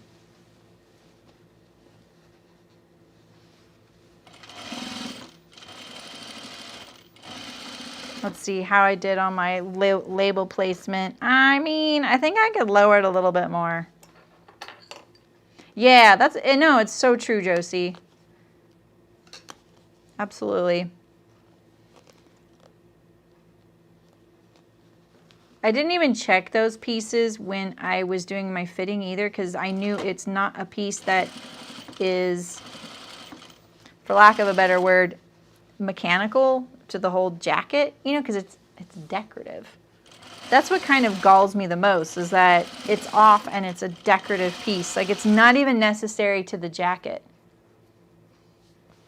Oh, yeah. Both sides. Yeah, no. It's definitely something's up with it.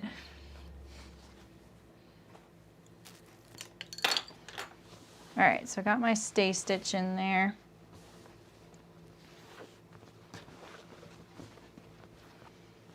And I have my center back notched. That pleat seam, that is actually your center back too. So I'm gonna put a few pins in here. This is the collar that's gonna show to the world, just like how this right here is gonna show to the world, because it's gonna be like this. Linings on the inside of the garment. It's getting real, folks. It's getting real. So I am pretty sure that this is going to go to right here. But I want to see if the seam allowance on this is 3/8 as well. Yeah, it is. 1 centimeter.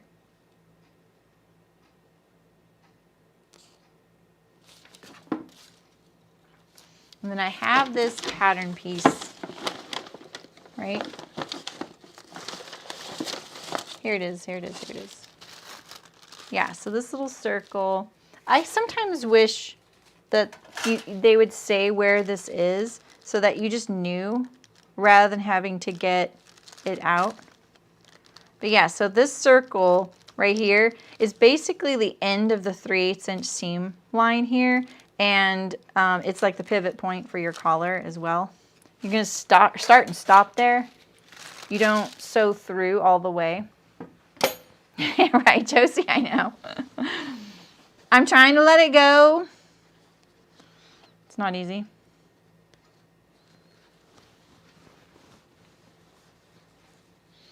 Would you? Are you making a suggestion?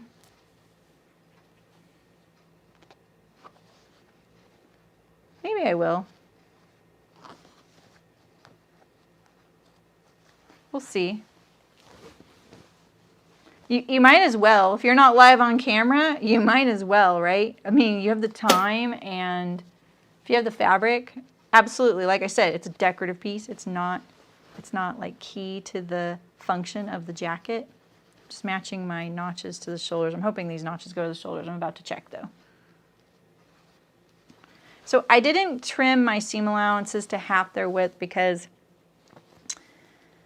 I don't know. I kind of have a problem with that. I feel like when, especially with this canvas, if I do that, then it's this short, stubby seam allowance. You can already see this wants to stick straight up. So if that were short, it would be really hard to iron it and press it flat and get it to stay that way. So that's why I was like, maybe I should stitch that down. Maybe I will. Right? I mean, I could do that. I could say that's just to offset the thickness. Now I wish I had my my blue on. Dang it, I don't like all this thread changes. But I don't want the seam to pull apart and it show pink in there.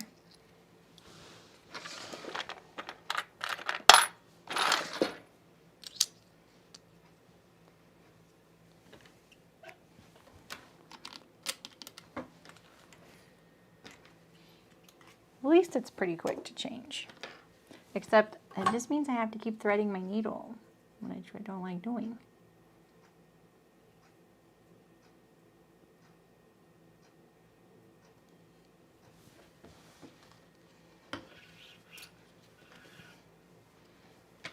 I need to go to my post office box today. I really can't not do that today. I haven't gone all week. And I feel like I might have one of those Fabric Godmother packages, and I need to look at it to see if it's a fabric I can use on camera. Because I have to cancel it pretty soon because they ship, and it takes a while. So I don't see it for a while till almost when my next one ships.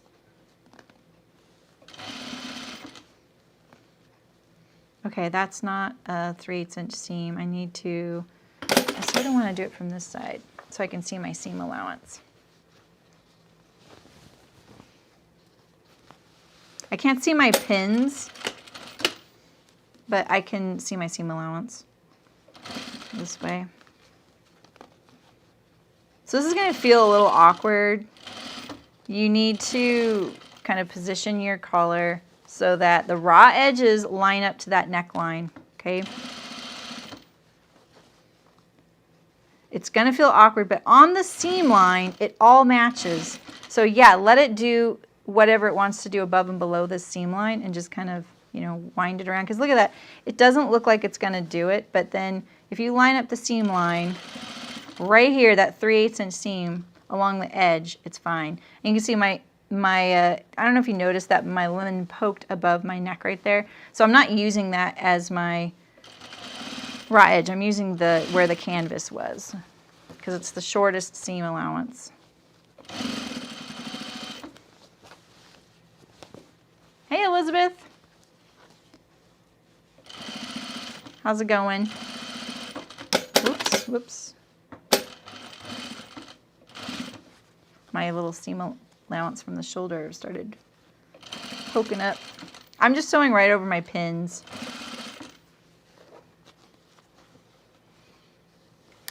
All right.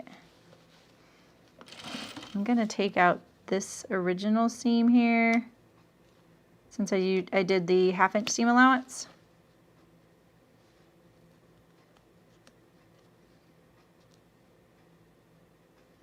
Okay, I'm just going to finish it and then I'm going to take it out because it's enough far away.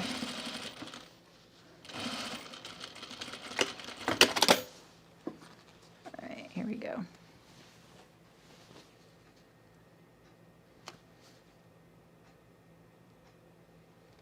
This interfacing is a lot easier to rip from. It also, my stitches look a lot straighter on this interfacing than it did on that weft of the body. That stuff, like my stitches looked so wiggly on.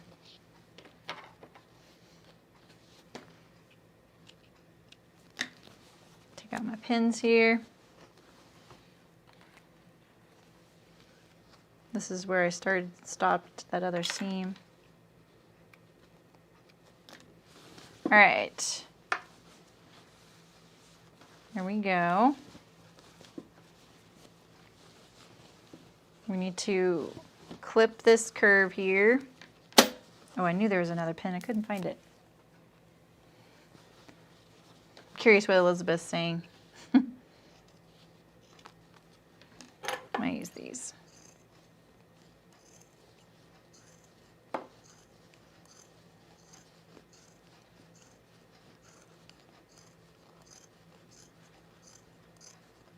I'm pretty committed to that back neck facing being not matching right now, aren't I?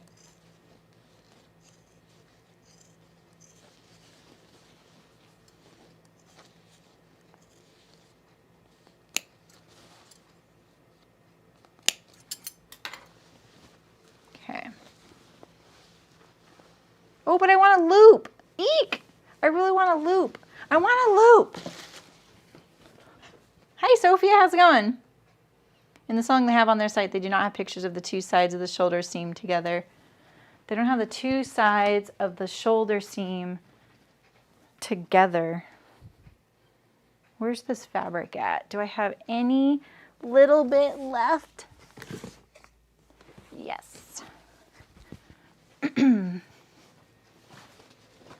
me just cut a little loop here.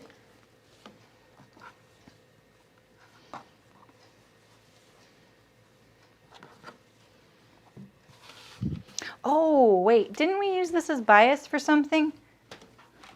Yeah, I have a piece right here.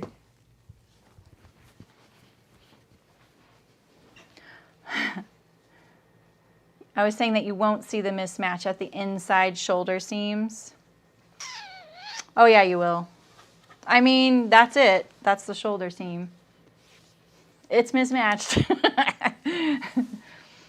I mean, it's on the inside of my jacket, if that's what you mean. So yeah, it's not, you know, it's not such a big deal, but it's gonna bug us all. This is where, you know, other YouTubers would, you know, edit that part. All right, so I'm gonna sew this. This is bias. So you don't have to use bias as a loop. In fact, you know, the bias being a loop is a little stretchy. But it's not like it's going to stretch into oblivion, you know what I mean?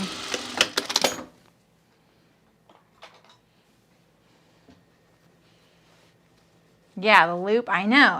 I love loops. I wear a lot of my clothes more than once, too. So even like this dress could stand to have a loop. Because I'll wear it like twice before I wash it, just to preserve it, you know? Summer stuff, like, I can't really, you know, it's just too hot. Oh. Oh, wait. I just confused Sophia and Elizabeth as the same person. Oh, so you said from the side that you can see that the bias is not in the same place at that seam. To see how it was if they matched the seam, but in a later picture, see that the bias is not. Oh, so it doesn't match? They don't say that it doesn't match. I don't see why it wouldn't, unless you're trying to reduce the bulk. And you guys, it is really bulky right here. Can you tell?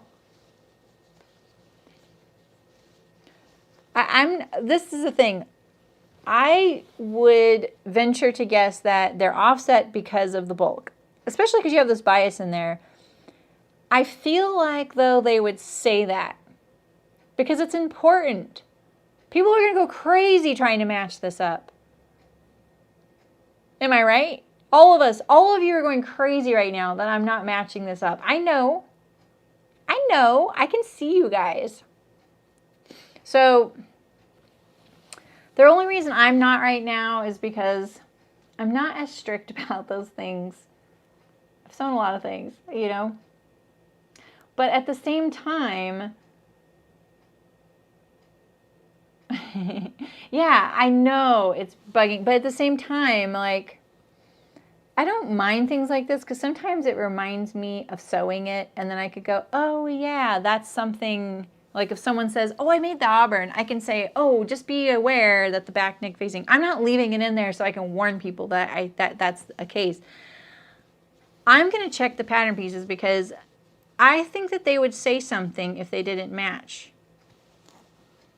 Because that would be a courtesy to the mental stability of the sewist sitting there at 11 o'clock at night at the sewing machine.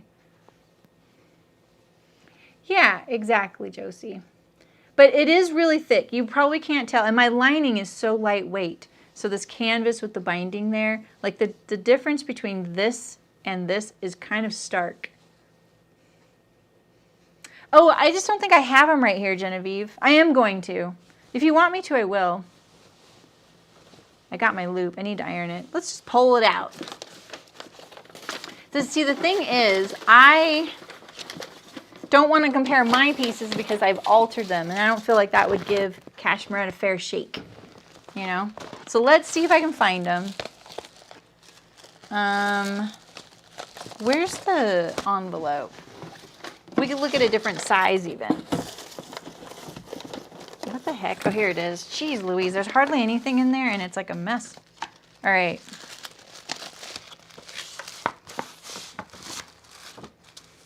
I have printed out it in multiple ways. All right, so what we need is, all we need is the back neck facing and the front facing. That's all we need. What is this? What the heck is this? Oh, okay, okay. This is the back. We don't care about that. Nope. I have a feeling I'm not going to find it. This is why I did not checking. It's because I was just going to do it off camera and let you know. Hey, Ray. She did? I looked for that. I saw that. I thought she said they made a note that they're sewn differently. I didn't alter that. Yeah. Let's see.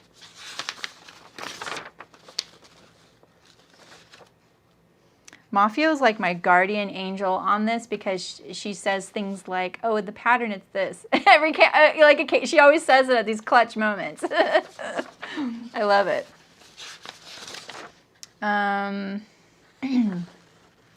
There's so much verbiage in this pattern, it drives me nuts. This is why I'm just like, I don't want to read through all this. Because a lot of it's redundant. People skim this stuff. That's why I want a bulleted list, because then you don't skim. I know you're all skimmers.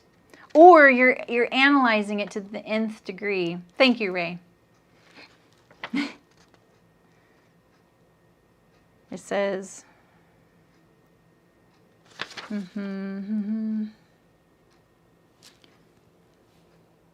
back vent. Okay, make sure. I'm just ruling out those pieces because those were the front.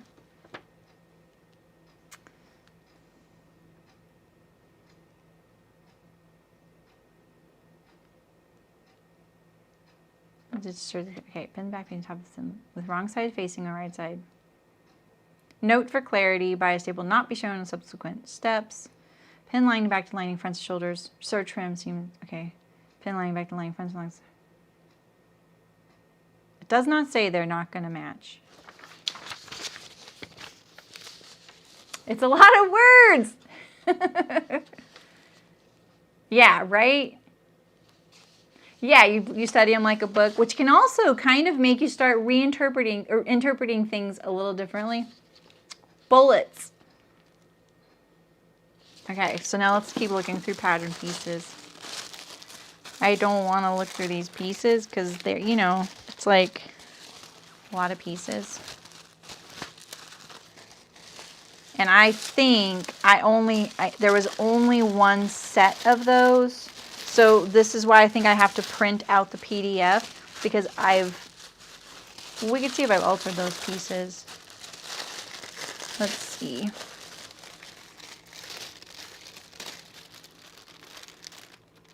Inner sleeve, never mind. Okay. All right, let me get mine out now. But I'm not going to let you guys upset the balance of all my pattern pieces fitting in the envelope. You won't get that from me. Yeah, Ray, exactly. All right. Okay, so is this my back? Okay, here's my back neck facing. Look, didn't change a thing. But let's find my front facing. This is it right here. No, that's not it. That's a sleeve, pretty sure. Center front.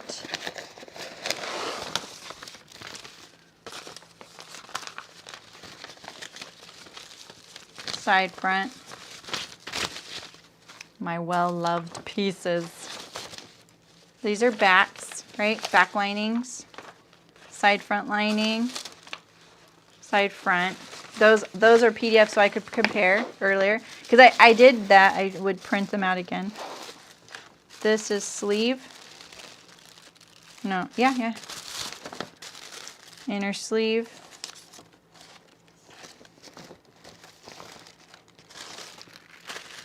Is this it? Is this it? This doesn't look like it.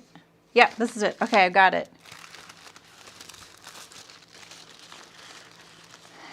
Yeah, they don't match.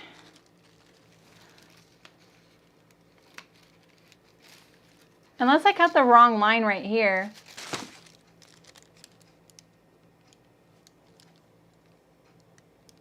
I mean, who can tell? That's not it. That's not it. That's not it. That's not it. No, I think I cut the right one.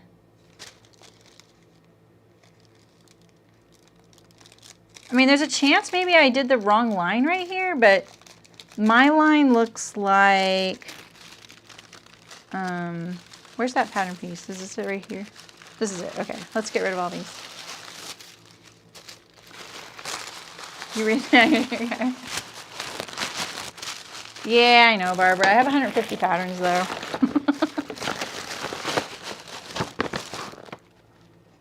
Yeah, the thread theory, I agree. They're like, it's like good, but easy to interpret different ways.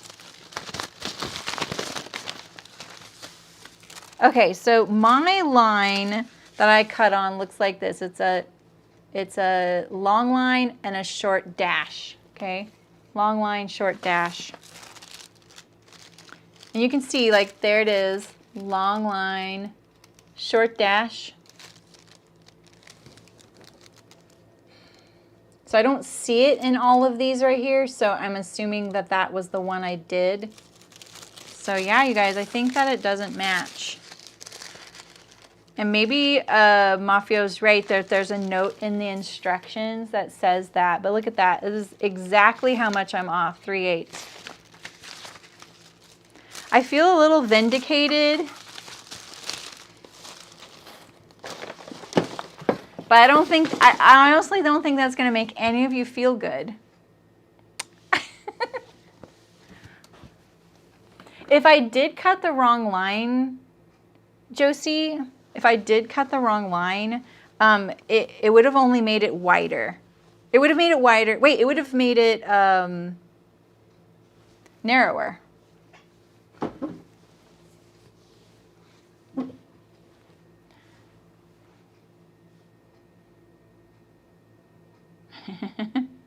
Yeah, so I don't feel like that's going to make you guys feel better, even though we did sort it out. I think what I'm going to do also is I'm going to print it out as a PDF in one size, because that is the way to really tell. And if you stay till the end, I'll do it at the end of the stream. They may not, though. Like, what I'm saying is they may do this because of the thickness. But maybe it's okay, you guys. Yeah. Maybe it's okay. Maybe it's supposed to be like that because of the thickness. Because if you had this lining up, you'd have this knot there.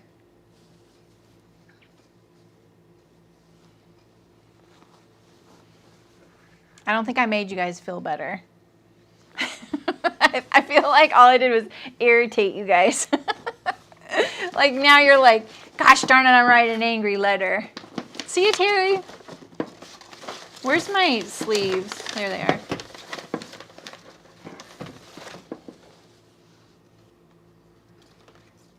Well, yeah, but why wouldn't they just tell you that it's off? They wouldn't have. That's easy to fix.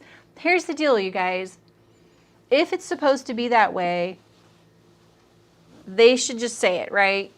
And maybe they just didn't think, maybe they just thought something that is normal, right? If they didn't want to fix it for the launch, that doesn't seem right at all. Knowing her, she's so thorough. They spent so much time on this pattern. And this is an easy fix, you guys.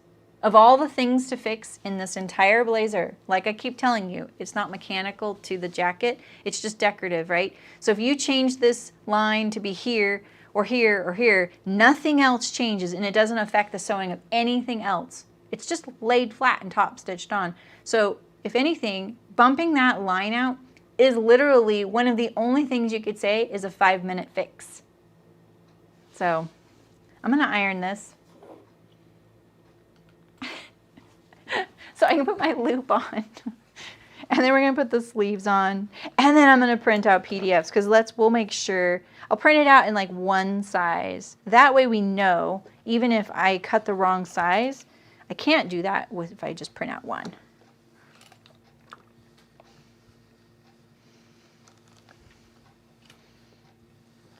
So yeah, like I was saying earlier about this, like this is kind of stretchy, but really it's not that stretchy, even though I did it in the bias. So if you want to do it in bias, go for it. Eventually it just stops being stretchy.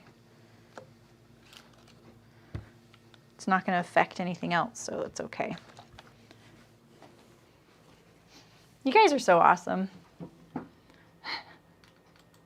I know when it's bugging you too. Okay, I need to take out a little bit of my collar here. This was the seam ripping stream for sure, huh? And I still have a bit to go. I forgot to sew one of my shoulder pads in too, so I'm really glad I didn't need that today.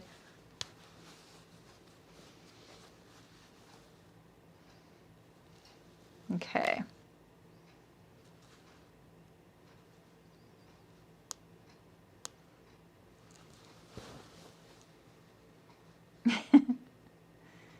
You guys are really not okay with it being that way intentionally, are you? To offset the thickness. Because I feel like I've seen plenty of blazers that were off like that.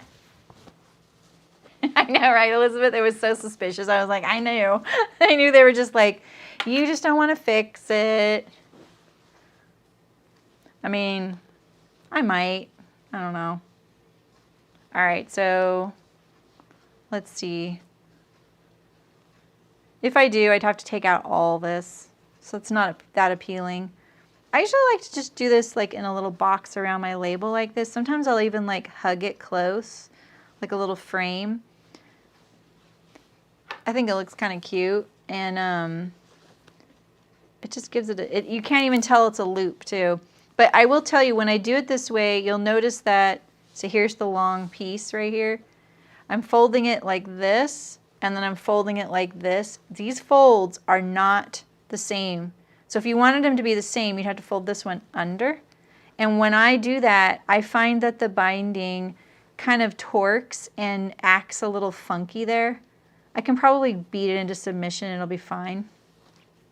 But let's also flip this. Let me just do it from this end. This end's ironed a little better. Right, Malin?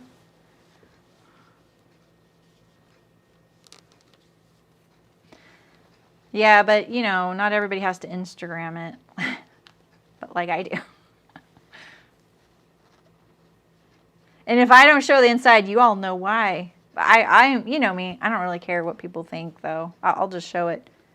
Where's my hole? Well, there it is. I want to put that hole closer to my label.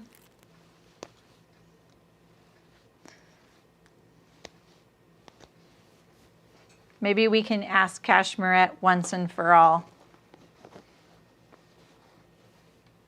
You had a theory, but it didn't make sense. That is so the story of my life, Barbara. Doesn't that look nice?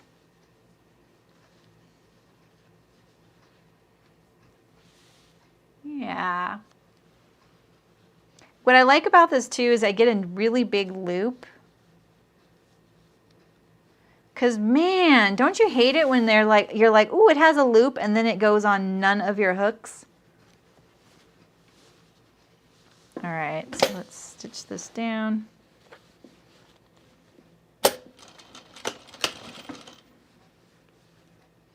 Make sure it's perpendicular.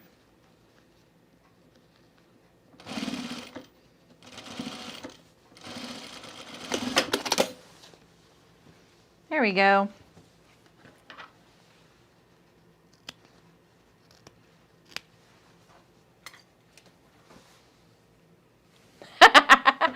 Libby.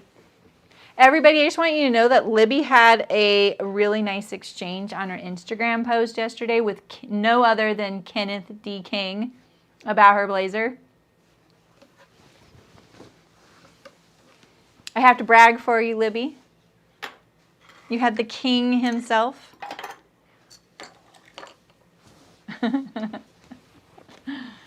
Yeah, doesn't that look nice?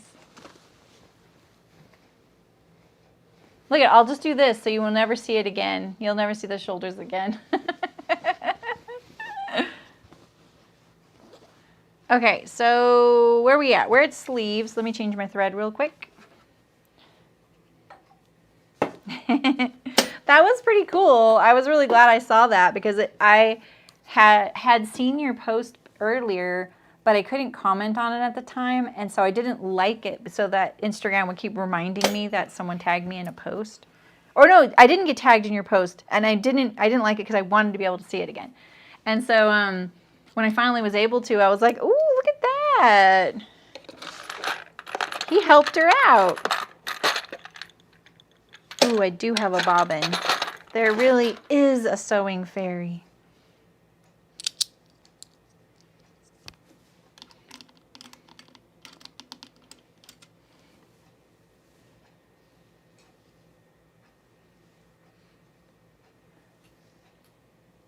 Wait, what do you want on a t-shirt? I missed that.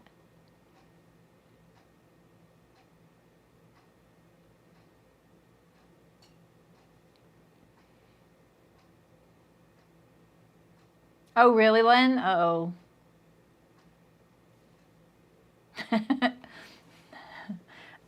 What's trademarked? I didn't get to see it. I'm going to switch my needle out because my lining is so lightweight, and I'm using a pretty heavy needle right now. I don't want gigantic needle holes. What is this? Size 14. That'll do. That'll do, pig. Is this my last one? No, it's not my last one. I hate pulling these out. I'm always scared I'm going to lose them all. And it makes me scared to eat gum. Okay.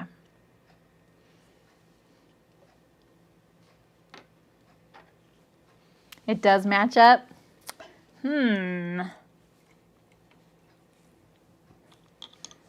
I cut the wrong size, you guys. That would be such a shame, you know? If that's all it is, I cut the wrong size, that's kind of a triggering thing. Oh, because Walter, these remind me of packages of gum. And it's like a little foil packet. It just reminds me of a stick of gum, but there's needles inside. Oh, that was trademarked. Is it really? Oh, it's so much harder to thread a size 14 needle. Haven't I been through enough today? I've had to seam rip. I had to, you know, endure the suspicions of my chat. Doubting me. No, I'm just teasing. I know, right, Libby? But you know what? I knew. As soon as I saw that, I was like, oh, yep, this is it. Oh, man. Okay, so let's, I'm going to see how this looks.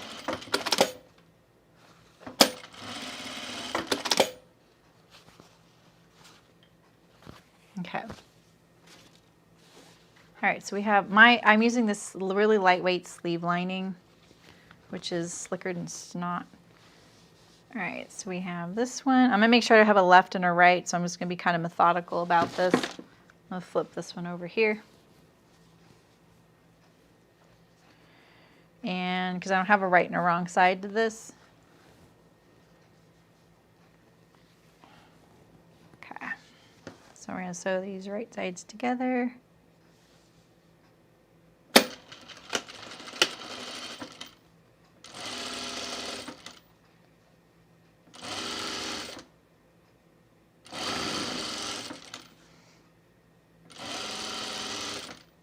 Setting these in will be pretty easy because I don't have to finish the seam.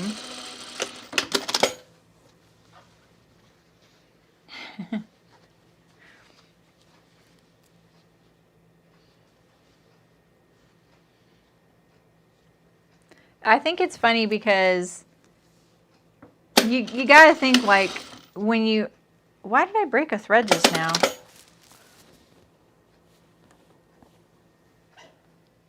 That's weird. Maybe my tension's too high. It looks okay though. I mean, it's a little high. I mean, I'll back it off a little bit, but it's not high enough to break the thread. You think, oh, this is like the easy sewing. This is like the easiest sewing day of every one of them, and then that happens, and you're like, you know.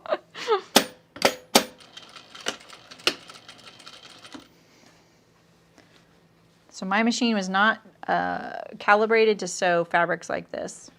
So I have to be a little bit careful.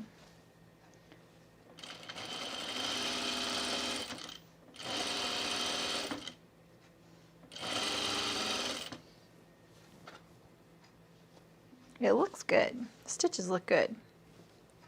Looks really good for being so lightweight. Just changing the needle really helps. You don't really want those gigantic size 16 needle holes with the thread swimming in the hole like it's a life preserver, you know? Can make your stitches look sloppy and not very straight, and your seam won't look very nice.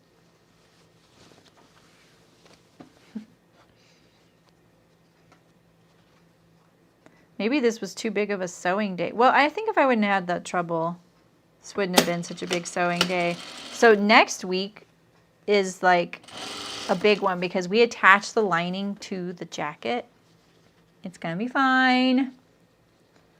And then I think the next week is the finishing, where I'm gonna attempt a bound buttonhole, or I'm at least gonna practice a few and decide if I'm feeling up for it, because I haven't done one in years, and it's something that I've poo-pooed so much that I feel like they're out to get me. I'm a little nervous. So that should be entertaining. I only need one though, so I might as well, right? Just do it. We're all wondering, why not try it? That's always my solution, you know, like when you're like wondering about if you should do something or not. I finally usually get to a point where I'm like, well, you're always going to be wondering unless you just do it. So it's more a matter of do you want to or not, rather than if you should or not, you know?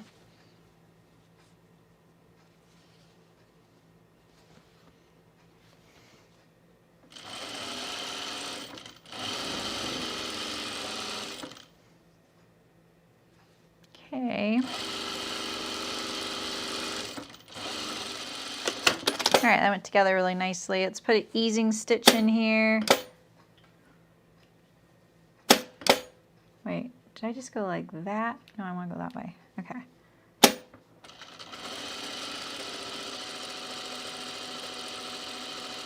There is quite a bit of ease in my sleeve cap.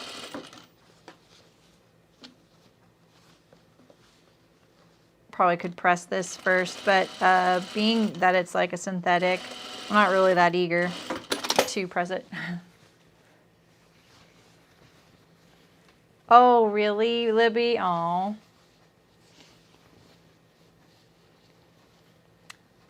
Really? You know, I keep hearing you guys say that, but the bound buttonhole needs to go through all layers. Right, Josie? So I was going to look into that because I've heard you guys say that, but doesn't the bound buttonhole need to go all the way through the jacket so that I can put my button through? Maybe I'm not understanding how a bound buttonhole works anymore. Like, I feel like I'm missing something or I'm forgetting something about it then. I'll look into it though. I figure I still have time, you know. Everything's still separate. All right, let's see here. That goes that way. This one lines up this way though. This one can be pressed open. Did I go this far down on the outside? I'm gonna press it this way. Oh gosh, that seam allowance got a little big there. All right, we'll just pull a little bit. It's a good little primer on setting in a sleeve, and doing it on your blazers are great practice because no one's gonna see it on the lining. And we already did this on the outer jacket and it went great, remember? Ah.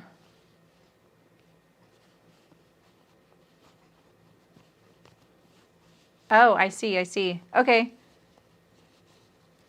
So kind of like how a welt pocket bag is. You treat the lining like the pocket bag.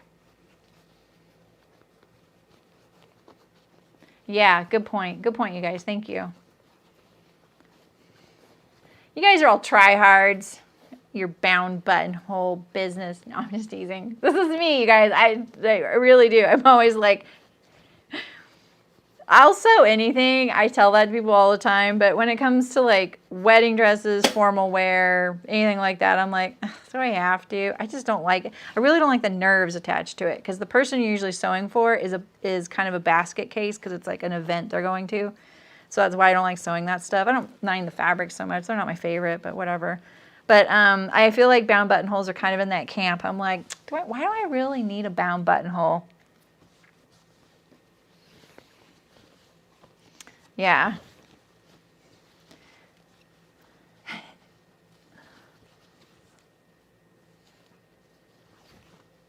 Look at my camera. My face cam is pinkish. It's probably because my jacket's in the camera, huh? Let's do an experiment.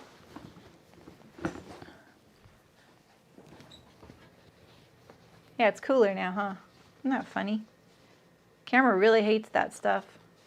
All right, I'm just putting in a stitch. Sorry, I probably can't see it on the camera. I really wish I could see my computer screen right there. I would look and see if it was under there, but it's way over there.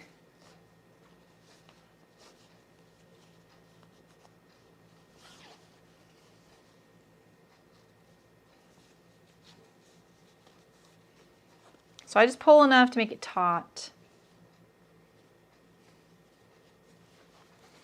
Is that sarcasm, Walter? Always poking the bear. You're always poking the bear.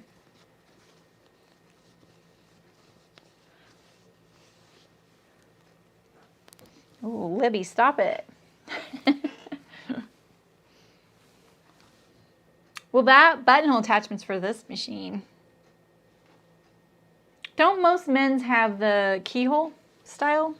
My machine does not do, my machine that I do buttonholes on does not do nice keyholes. Maybe it would on certain fabrics, but it doesn't on much. I tried it a few times. All right, so this is my back sleeve, so it goes to this one here.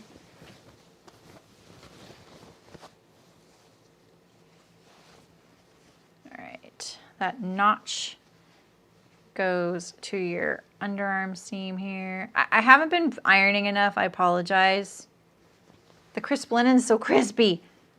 I'm not worried about it, but I would absolutely usually iron a lot more. I admit. This gathering stitch is way too low. It needed to stop here. I don't know why I did that.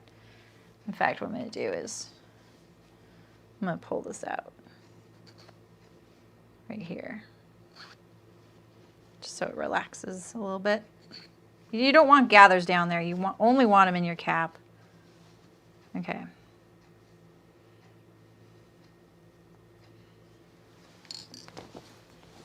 Thanks, Ray.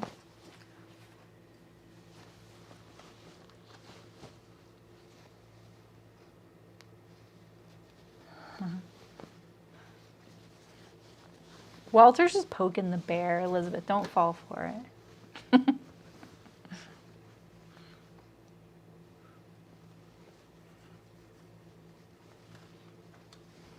Okay. We pull, yeah, I think we gathered enough.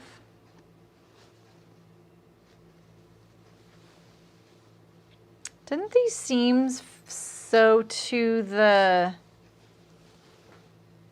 we decided this seam matches here, right? But what about this one here? Oh, this one I could pull a little bit more, I think. It's like I didn't pull anything.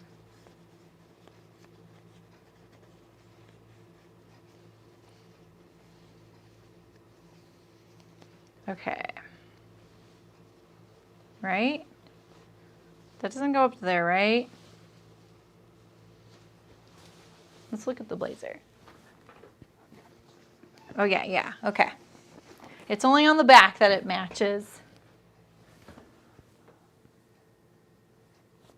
Just making sure.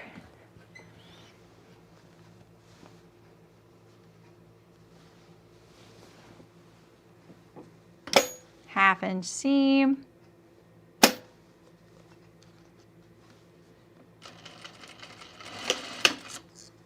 I have magnets. I have magnets on the bottom of my pie slice here, so they stay on my machine.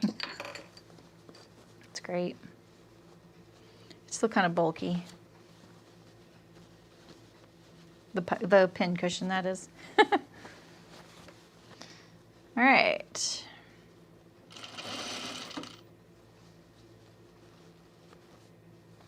You're not too worried about how perfect you sew the lining. You know, like you don't have to stress too much about it. It is the lining, but you know, it's good practice.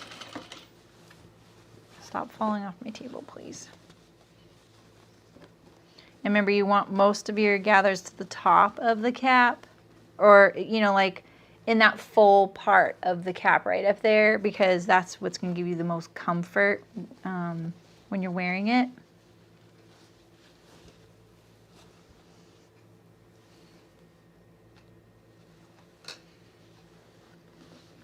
There we go.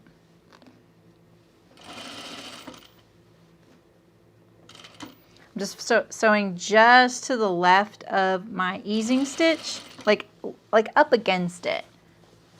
Because I kind of sewed my easing stitch a little bit too wide, like I did the full seam allowance, when I should have done a little bit less, you know. I sewed it like it was the seam, and it wasn't. Look at all that ruffling though, and I don't have any tucks in my seam. It's all in the seam allowance. I can pull the camera down too. It's kind of dark today, huh? I don't know why that is. I wish this would stay like that. Why won't it? It just doesn't. It's just not meant to do that.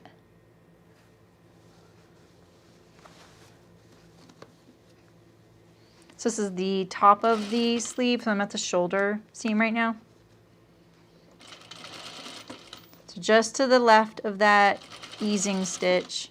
Do you see that little, is it like thread, or what is that in my needle? Is it, maybe it, I think it was one of the fibers of this fabric. That's what it was. It's like a shiny piece of fluff. Try and get your seams to match here on, I think it's the back, right? Yeah, the back. So let's see if mine match here. They need to match on the seam line. So don't match them here at the raw edge, because they're kind of at a significant angle.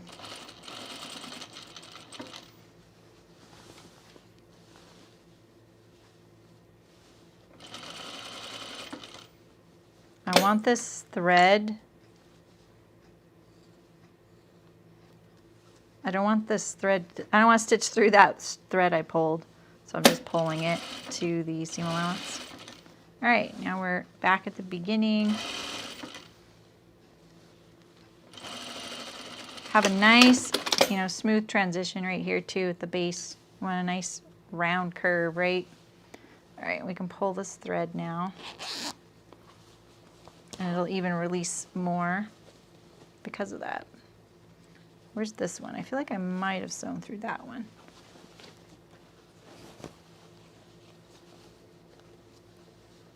Oh, now I feel it. Oh no, that's not it.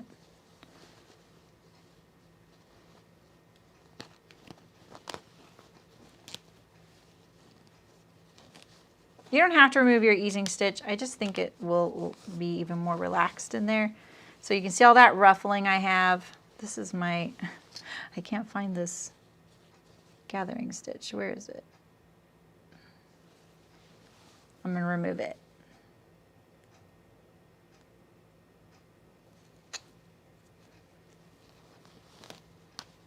There we go. So then it'll relax. So look at all that ruffling in there. But you know, there's no tucks. It's nice and smooth. All right, one more sleeve. Yeah, it's triggering. Oh, you can't see it. I said that.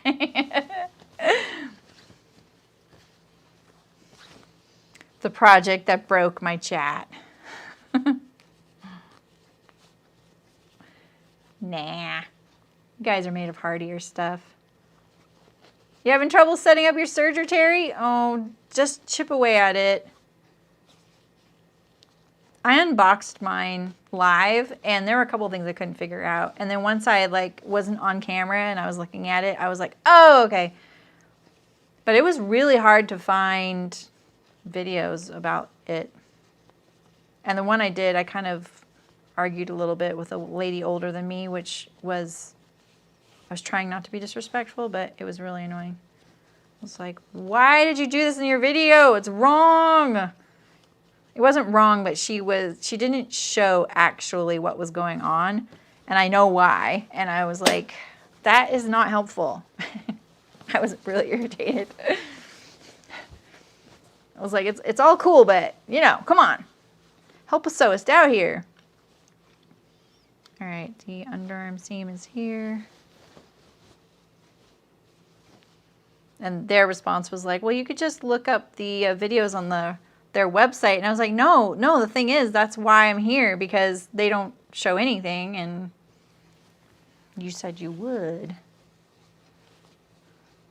You went towards the camera. Oh, your thread broke? Oh, that's okay, though. Just try it when you're doing... Oh, this is the wrong side of the sleeve. I was about to do a French seam, but that would have been not a French seam. That would have been wrong. Yeah, so if you've broken one thread, just focus on that one thread and trying to get that one back on track, or get your others on track and then work on that one. Because it's not as bad as you think. And if you can kind of tune out all the others, unless it's like the trickiest one of the bunch, and then, you know, just take a break, because that's how my cover stitch was. My cover stitch has this one, the looper is really hard to see what's actually happening, and the drawing doesn't help at all. And there's not a single video really was helpful. Just pull it through here. I was like, yeah, but you have to actually do this weird little whoop-de-doo, and no one shows it. All right, that probably was a little bit. This is the front, so we're not concerned about that seam matching. We want this seam to match here.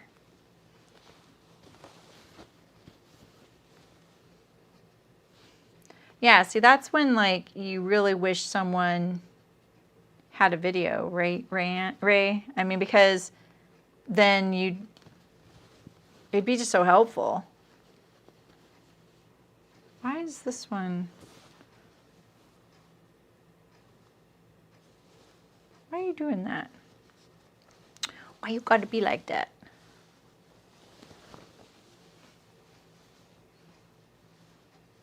When I did my sleeves on the Kelly Anorak, I'm pretty sure it was the Kelly Anorak, I found that I would get one to match the seams perfectly and the other one wouldn't. It was like they were completely different sleeves that I had sewn differently and cut differently. It was the weirdest thing. Okay, that'll go. It makes a nice stitch. Nice. Yeah, see? And then before you're comfortable with threading it, you can always just tie the thread to the cone and pull it through. You can't pull it through the needle, but you can pull it everywhere else. But it's really good to learn how to thread your machine. It really isn't that bad once you just look at one stitch at a time. This isn't, look at that. This wants to be like way down here, whereas the other one was fine. I don't get it. That's so annoying. Why? Why? Why is it like that? Look at that. It's a ½ inch off.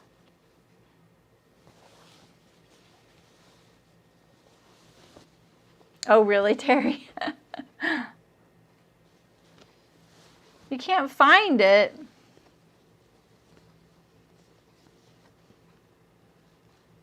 Maybe they loaned it out.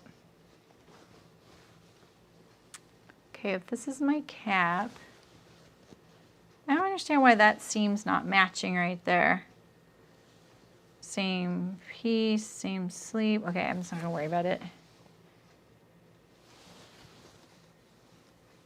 Yeah, right, Lynn? Exactly.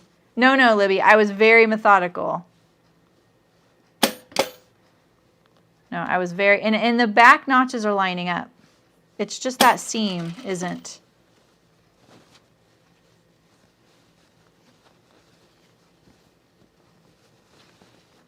Yeah, my back notches are fine.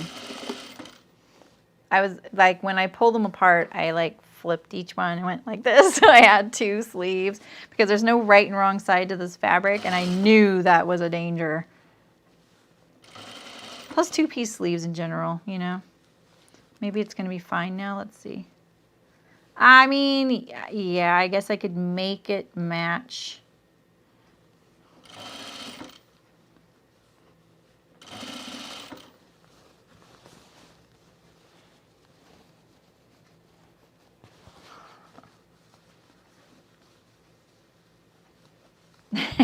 Right.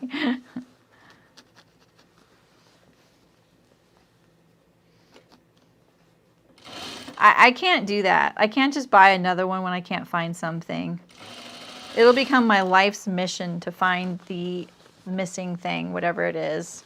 Like, and I'm not exaggerating. I don't lose things. The only thing I lose is my glasses. I'm going to finally admit that. I lose my glasses sometimes, which is really annoying, you know, because they're my glasses. Like the other day when I thought I lost them at the hamburger cart across the street. And my husband corroborated. He's like, yeah, you had your glasses on when we were there ordering, so we know that they were there. And I was like, yeah, exactly. And then I realized when I got home and my glasses were sitting there, because I couldn't even work. I had to go home and get a backup pair.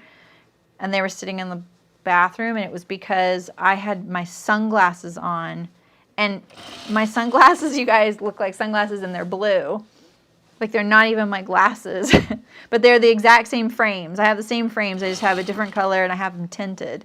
And it didn't occur to him that they were my sunglasses or me. I had lost no glasses. I just hadn't brought them with me. So that was my mistake, was that I hadn't brought my glasses with me anyway. I would have had to go home either way. This jacket, it's because of the different thicknesses in the fabric, it doesn't behave when I'm moving it around on my table. Because the linen's so light and the canvas is so heavy. All right. Phew. Jeez Louise, what an epic sew today. Okay. I just want to pull my thread, which I didn't see along the way. Is this it?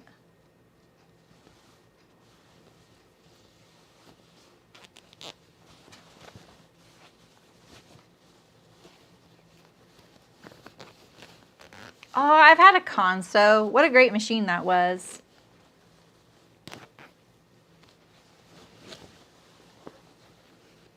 Really, Josie? You never had to? That's lucky. That's great, though. Just making sure I got my thread. Let me pull it out. I kind of sewed through it because I wasn't paying attention to enough. All right. Okay. Let's just admire that, maybe. All right, so I think that brings me through all the steps I was going to sew today. Let me just take a gander. There's going to be a few things I'm going to do off camera, like I'm going to press this really, really good. I'm going to shape things using my ham. I never get to use the ham. There we go.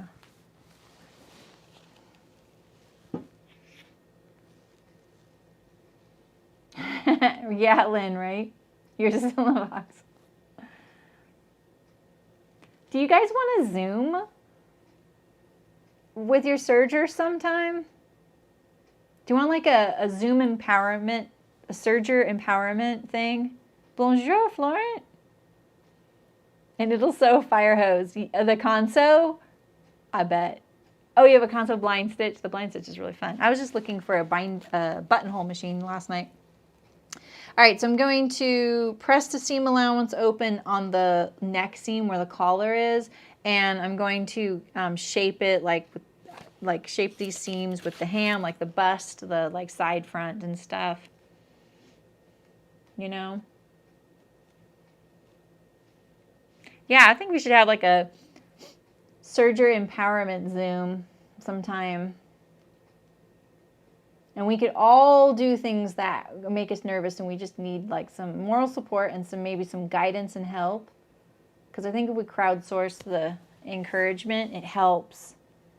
Yeah. Yeah, I'm down for that. Because there's a couple things I would like to do, and I just haven't given myself time and space to do it.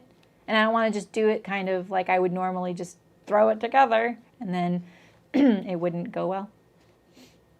Okay, cool. Yeah, let's do that. Let's do that sometime soon then. Do you guys want it on a Saturday or a weekday? You want to make jeans with your serger?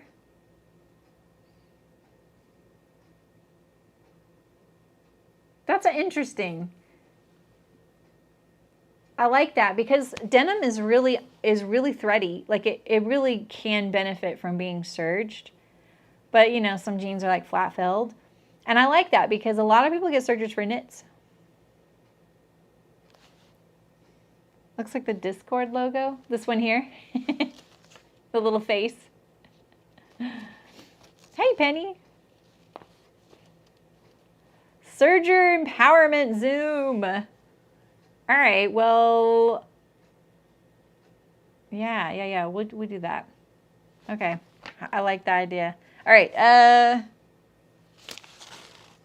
okay, yeah, so then I wrote down how many, I'm pretty sure, oh, there's only 2 more sewing sessions left. All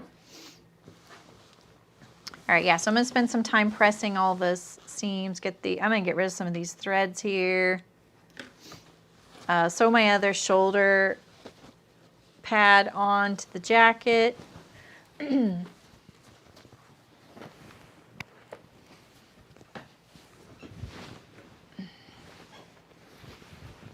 I could put you through an obstacle course.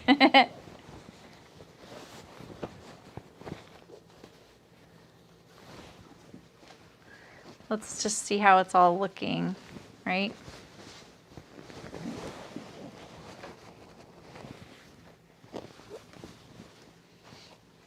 See?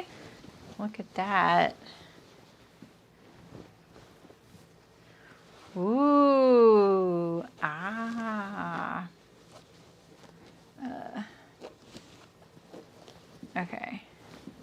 Yeah. See? I'm getting an actual blazer. It's so dark today.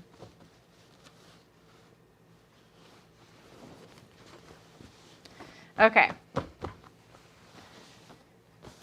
Let's print out a couple pattern pieces if you want to stay for the test of the Auburn back facing and neck facing. All right, let me find it. I have to go through a few things here because we're gonna untick. I'll do the small size so it's easy to see.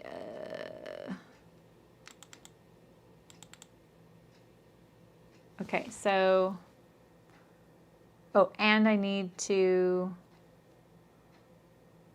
print at home. All right, I need to pull the instructions and see what the pieces are. I have to find them on the PDF thing.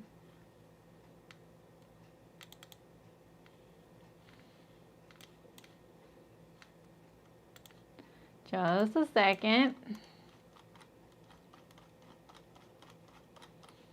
All right, so,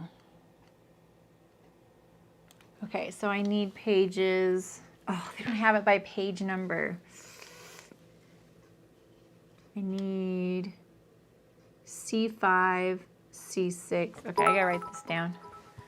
I didn't see the alert. Sorry, just a second. Let me find a pencil and a piece of paper. What was that alert? Oh, thanks for subscribing, Jenny. If you're new here, this is very unconventional what I'm doing right now. So that's 8. Is that the facing right there? How do I zoom in? Here we go, here we go.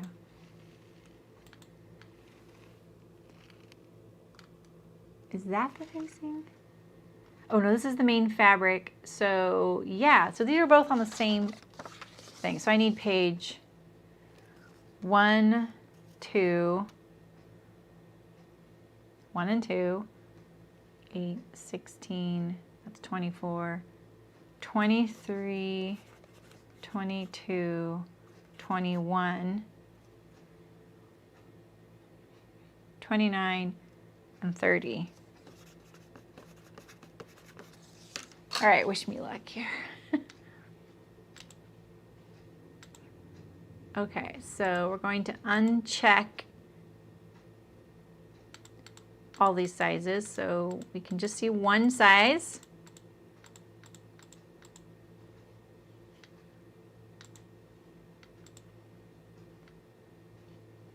I feel like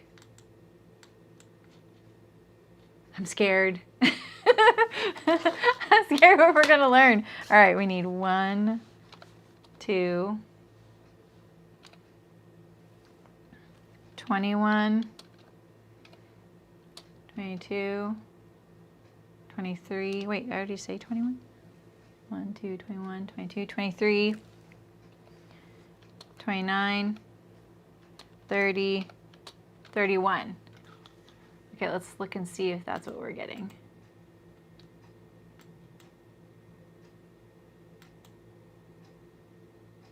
That doesn't look like what we're getting. Oh, that's right. Oh, we're gonna just try it. It doesn't, the preview doesn't show accurately. Night, Malin. Thanks for coming and being a mod. Oh, I'm keeping it, Penny. But we're gonna check the shoulder facing the back.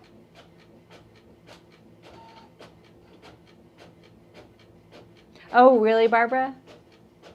Oh, I didn't even think about unchecking it all. I don't see that. Maybe it's that. Anyway. All right. Oh, I need paper.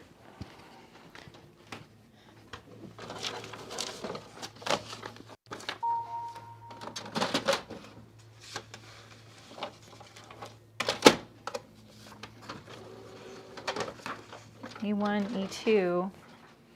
Was E1 and E2 ones we wanted? No. E1 and E2, no, I don't want those.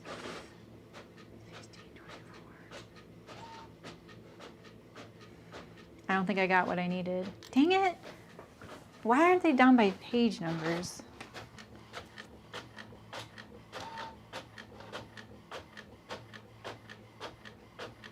It's like trial and error, you know?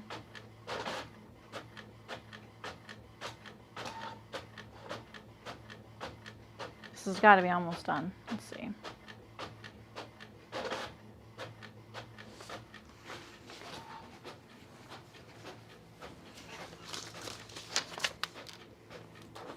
Okay.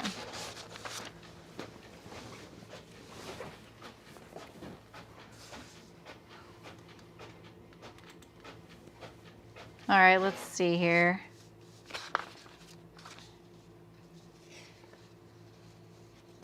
I don't really care about this.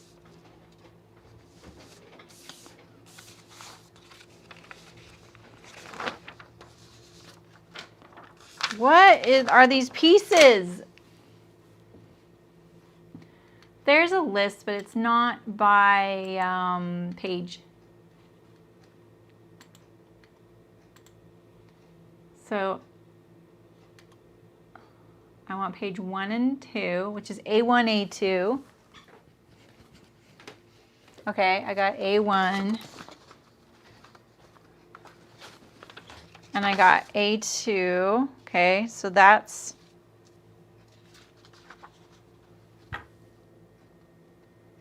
Oh, you guys, this is the lining and interfacing, and I'm looking at the print. Oh my gosh. That's the problem. Main fabric. Oh my gosh, what a waste. Okay.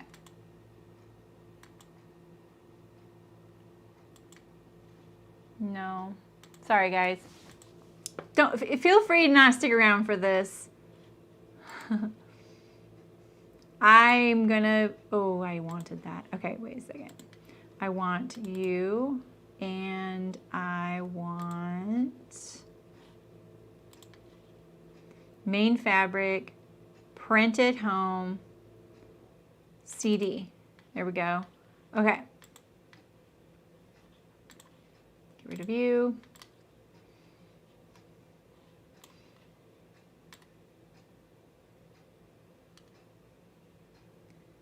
All right, at least I wrote down what I needed.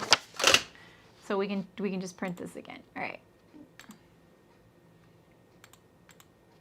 Uncheck all. I don't see the uncheck all, but it's not very many. All right, and I'm gonna leave the grid on. I love this grid. I've never seen anyone do that before, and I love it. Okay. 1, 2, 21, 22, 23, 29, 30, 31. 1, 2,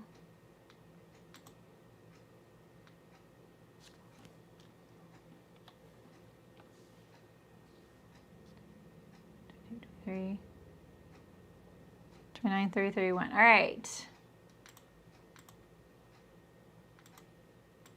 All right, now my preview's working.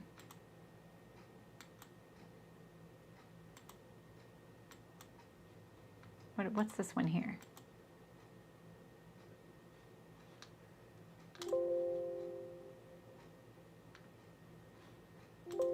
Sorry guys, just a second. C 5, 6, 7.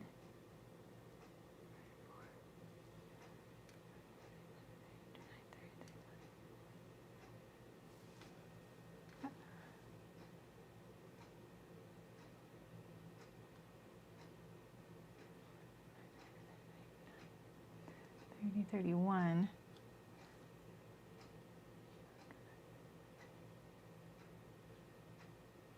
$17, $18, $19, $20, $21, $22, $23. All right. This is it.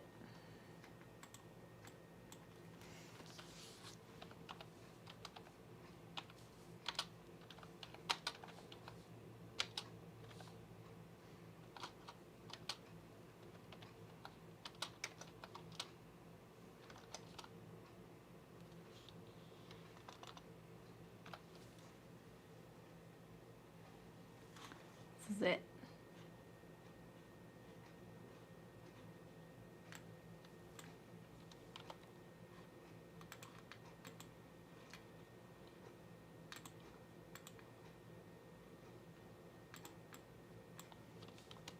Actual size. All right, that's it. Okay. Oh yeah, how'd your son's football game go? You must find out. Yeah, I know, right? We're all eagerly awaiting. All right. I can print on the backs of these.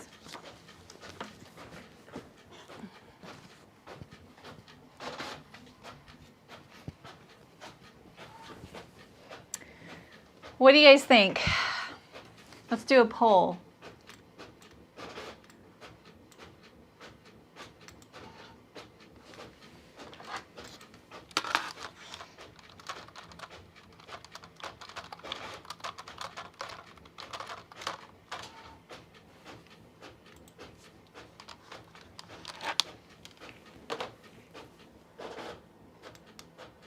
All right.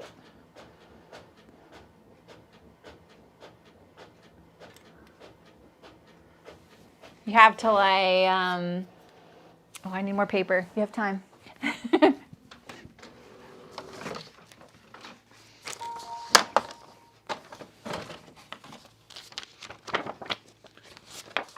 Good thing I have all these cocoon pieces to use the backs of. Okay.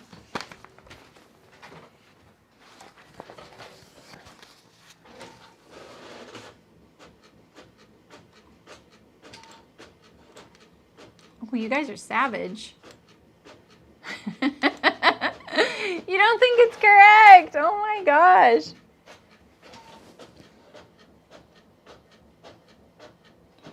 Wow.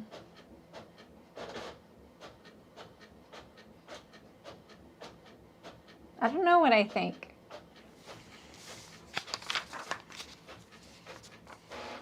All right. I'm going to end the poll. Anyone else want to vote? Okay, you have 10 seconds. 10, 9, 8, 7, 6, 5, 4, 3, 2, 1. All right. Oh, he's pretty banged up. Oh, I'm sorry. I mean, that's how it is with that, right?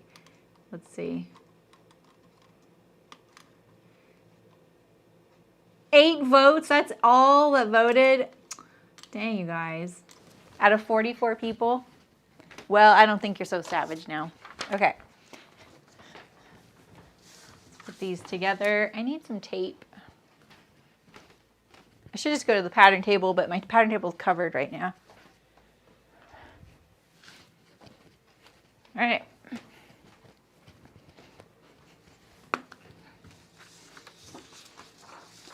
I don't really know what I want. I don't know if I want it to be correct or not. You know, like I want to think that I did it correctly. Like I didn't, it couldn't be any other way. And so that would mean the pattern would be off, but I don't like the idea of the pattern being off, so, you know.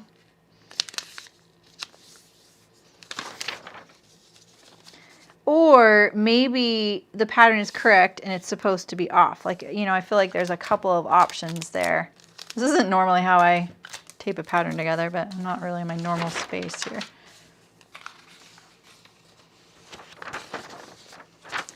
Does this, oh, it does show on there. Okay, I wasn't sure if this size would actually show up on this outermost page, but it does.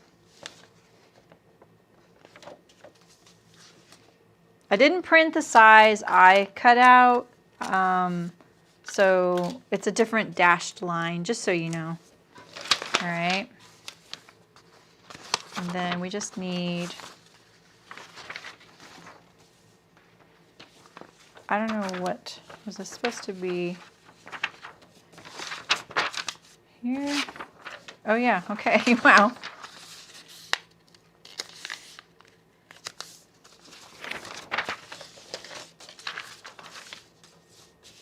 I'm getting too excited doing a little out of order here. All right, almost done.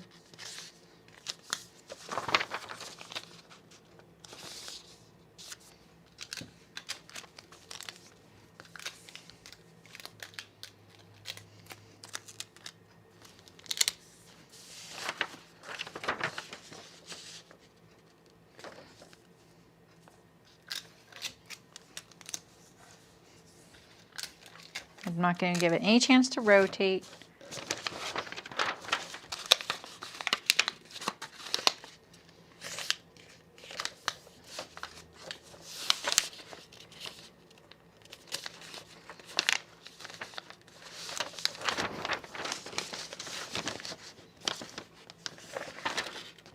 I can't really see very well, but there we go. I think that's good.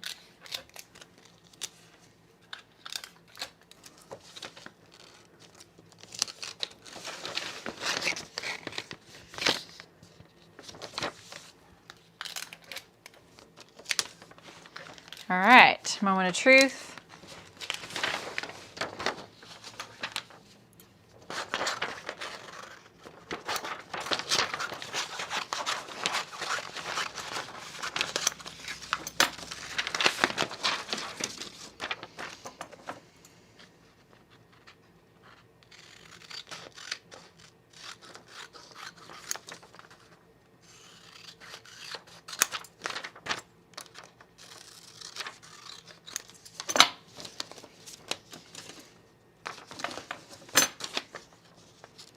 It doesn't line up. Let me see if we can see it on here.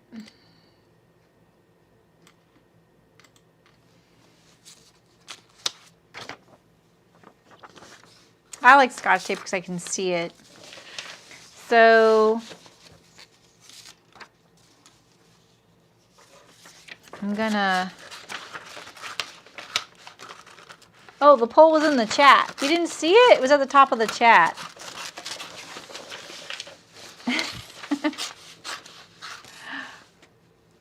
I hope not.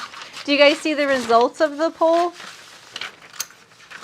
I love that the people typing in chat the most, I didn't see it. So all the lurkers, they are the champs today. No, I'm just teasing you guys.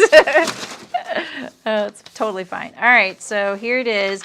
And if we wanted to line this up on the seam line and really, you know, line this up the way it's actually going to be sewn.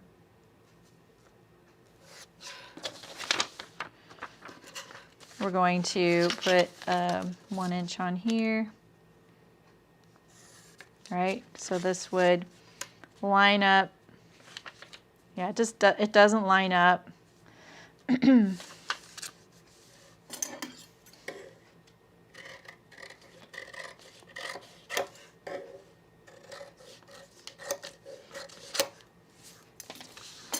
So if I put that up to the 1 inch line here, I'll get rid of all this.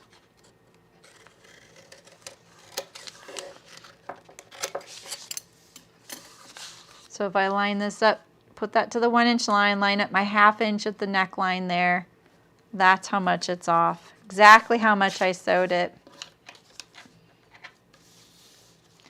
So, meow.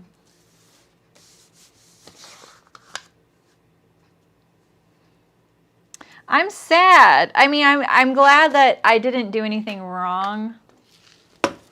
But now I feel like I want more information. This is super interesting. I'll talk pattern drafting till the cows come home, Elizabeth.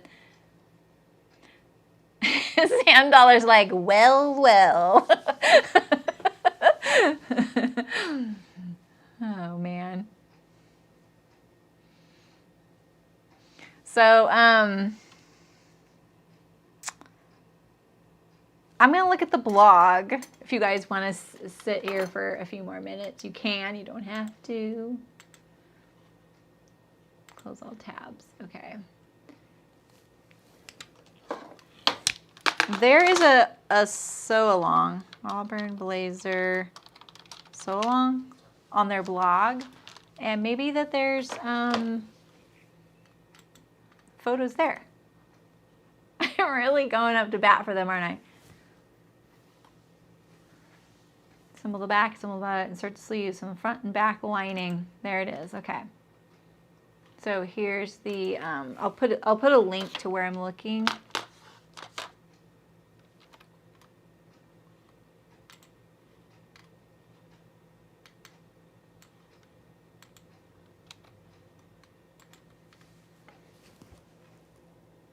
Oh, right, Elizabeth? Oh, I bet.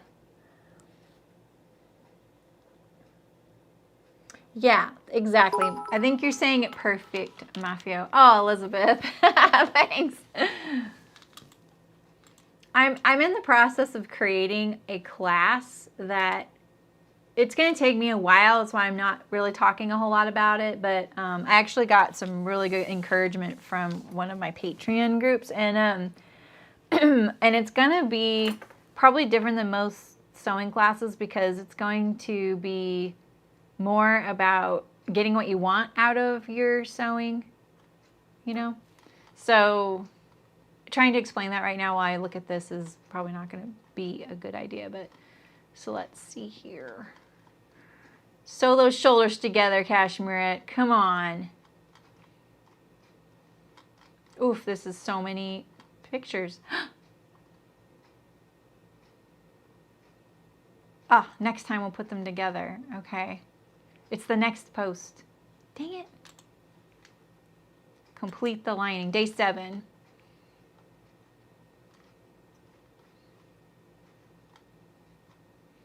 Do, do, do, do, do. They don't show it.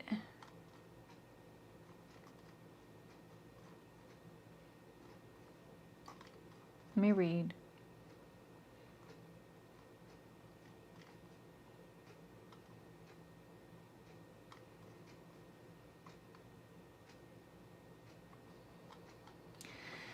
Yeah, they don't show it and they don't say. Well, that's all she wrote. Yeah, we're still here, Terry. Yeah, so here's the actual day of the sew along for this portion. I'm like literally like, okay, this isn't. There you go.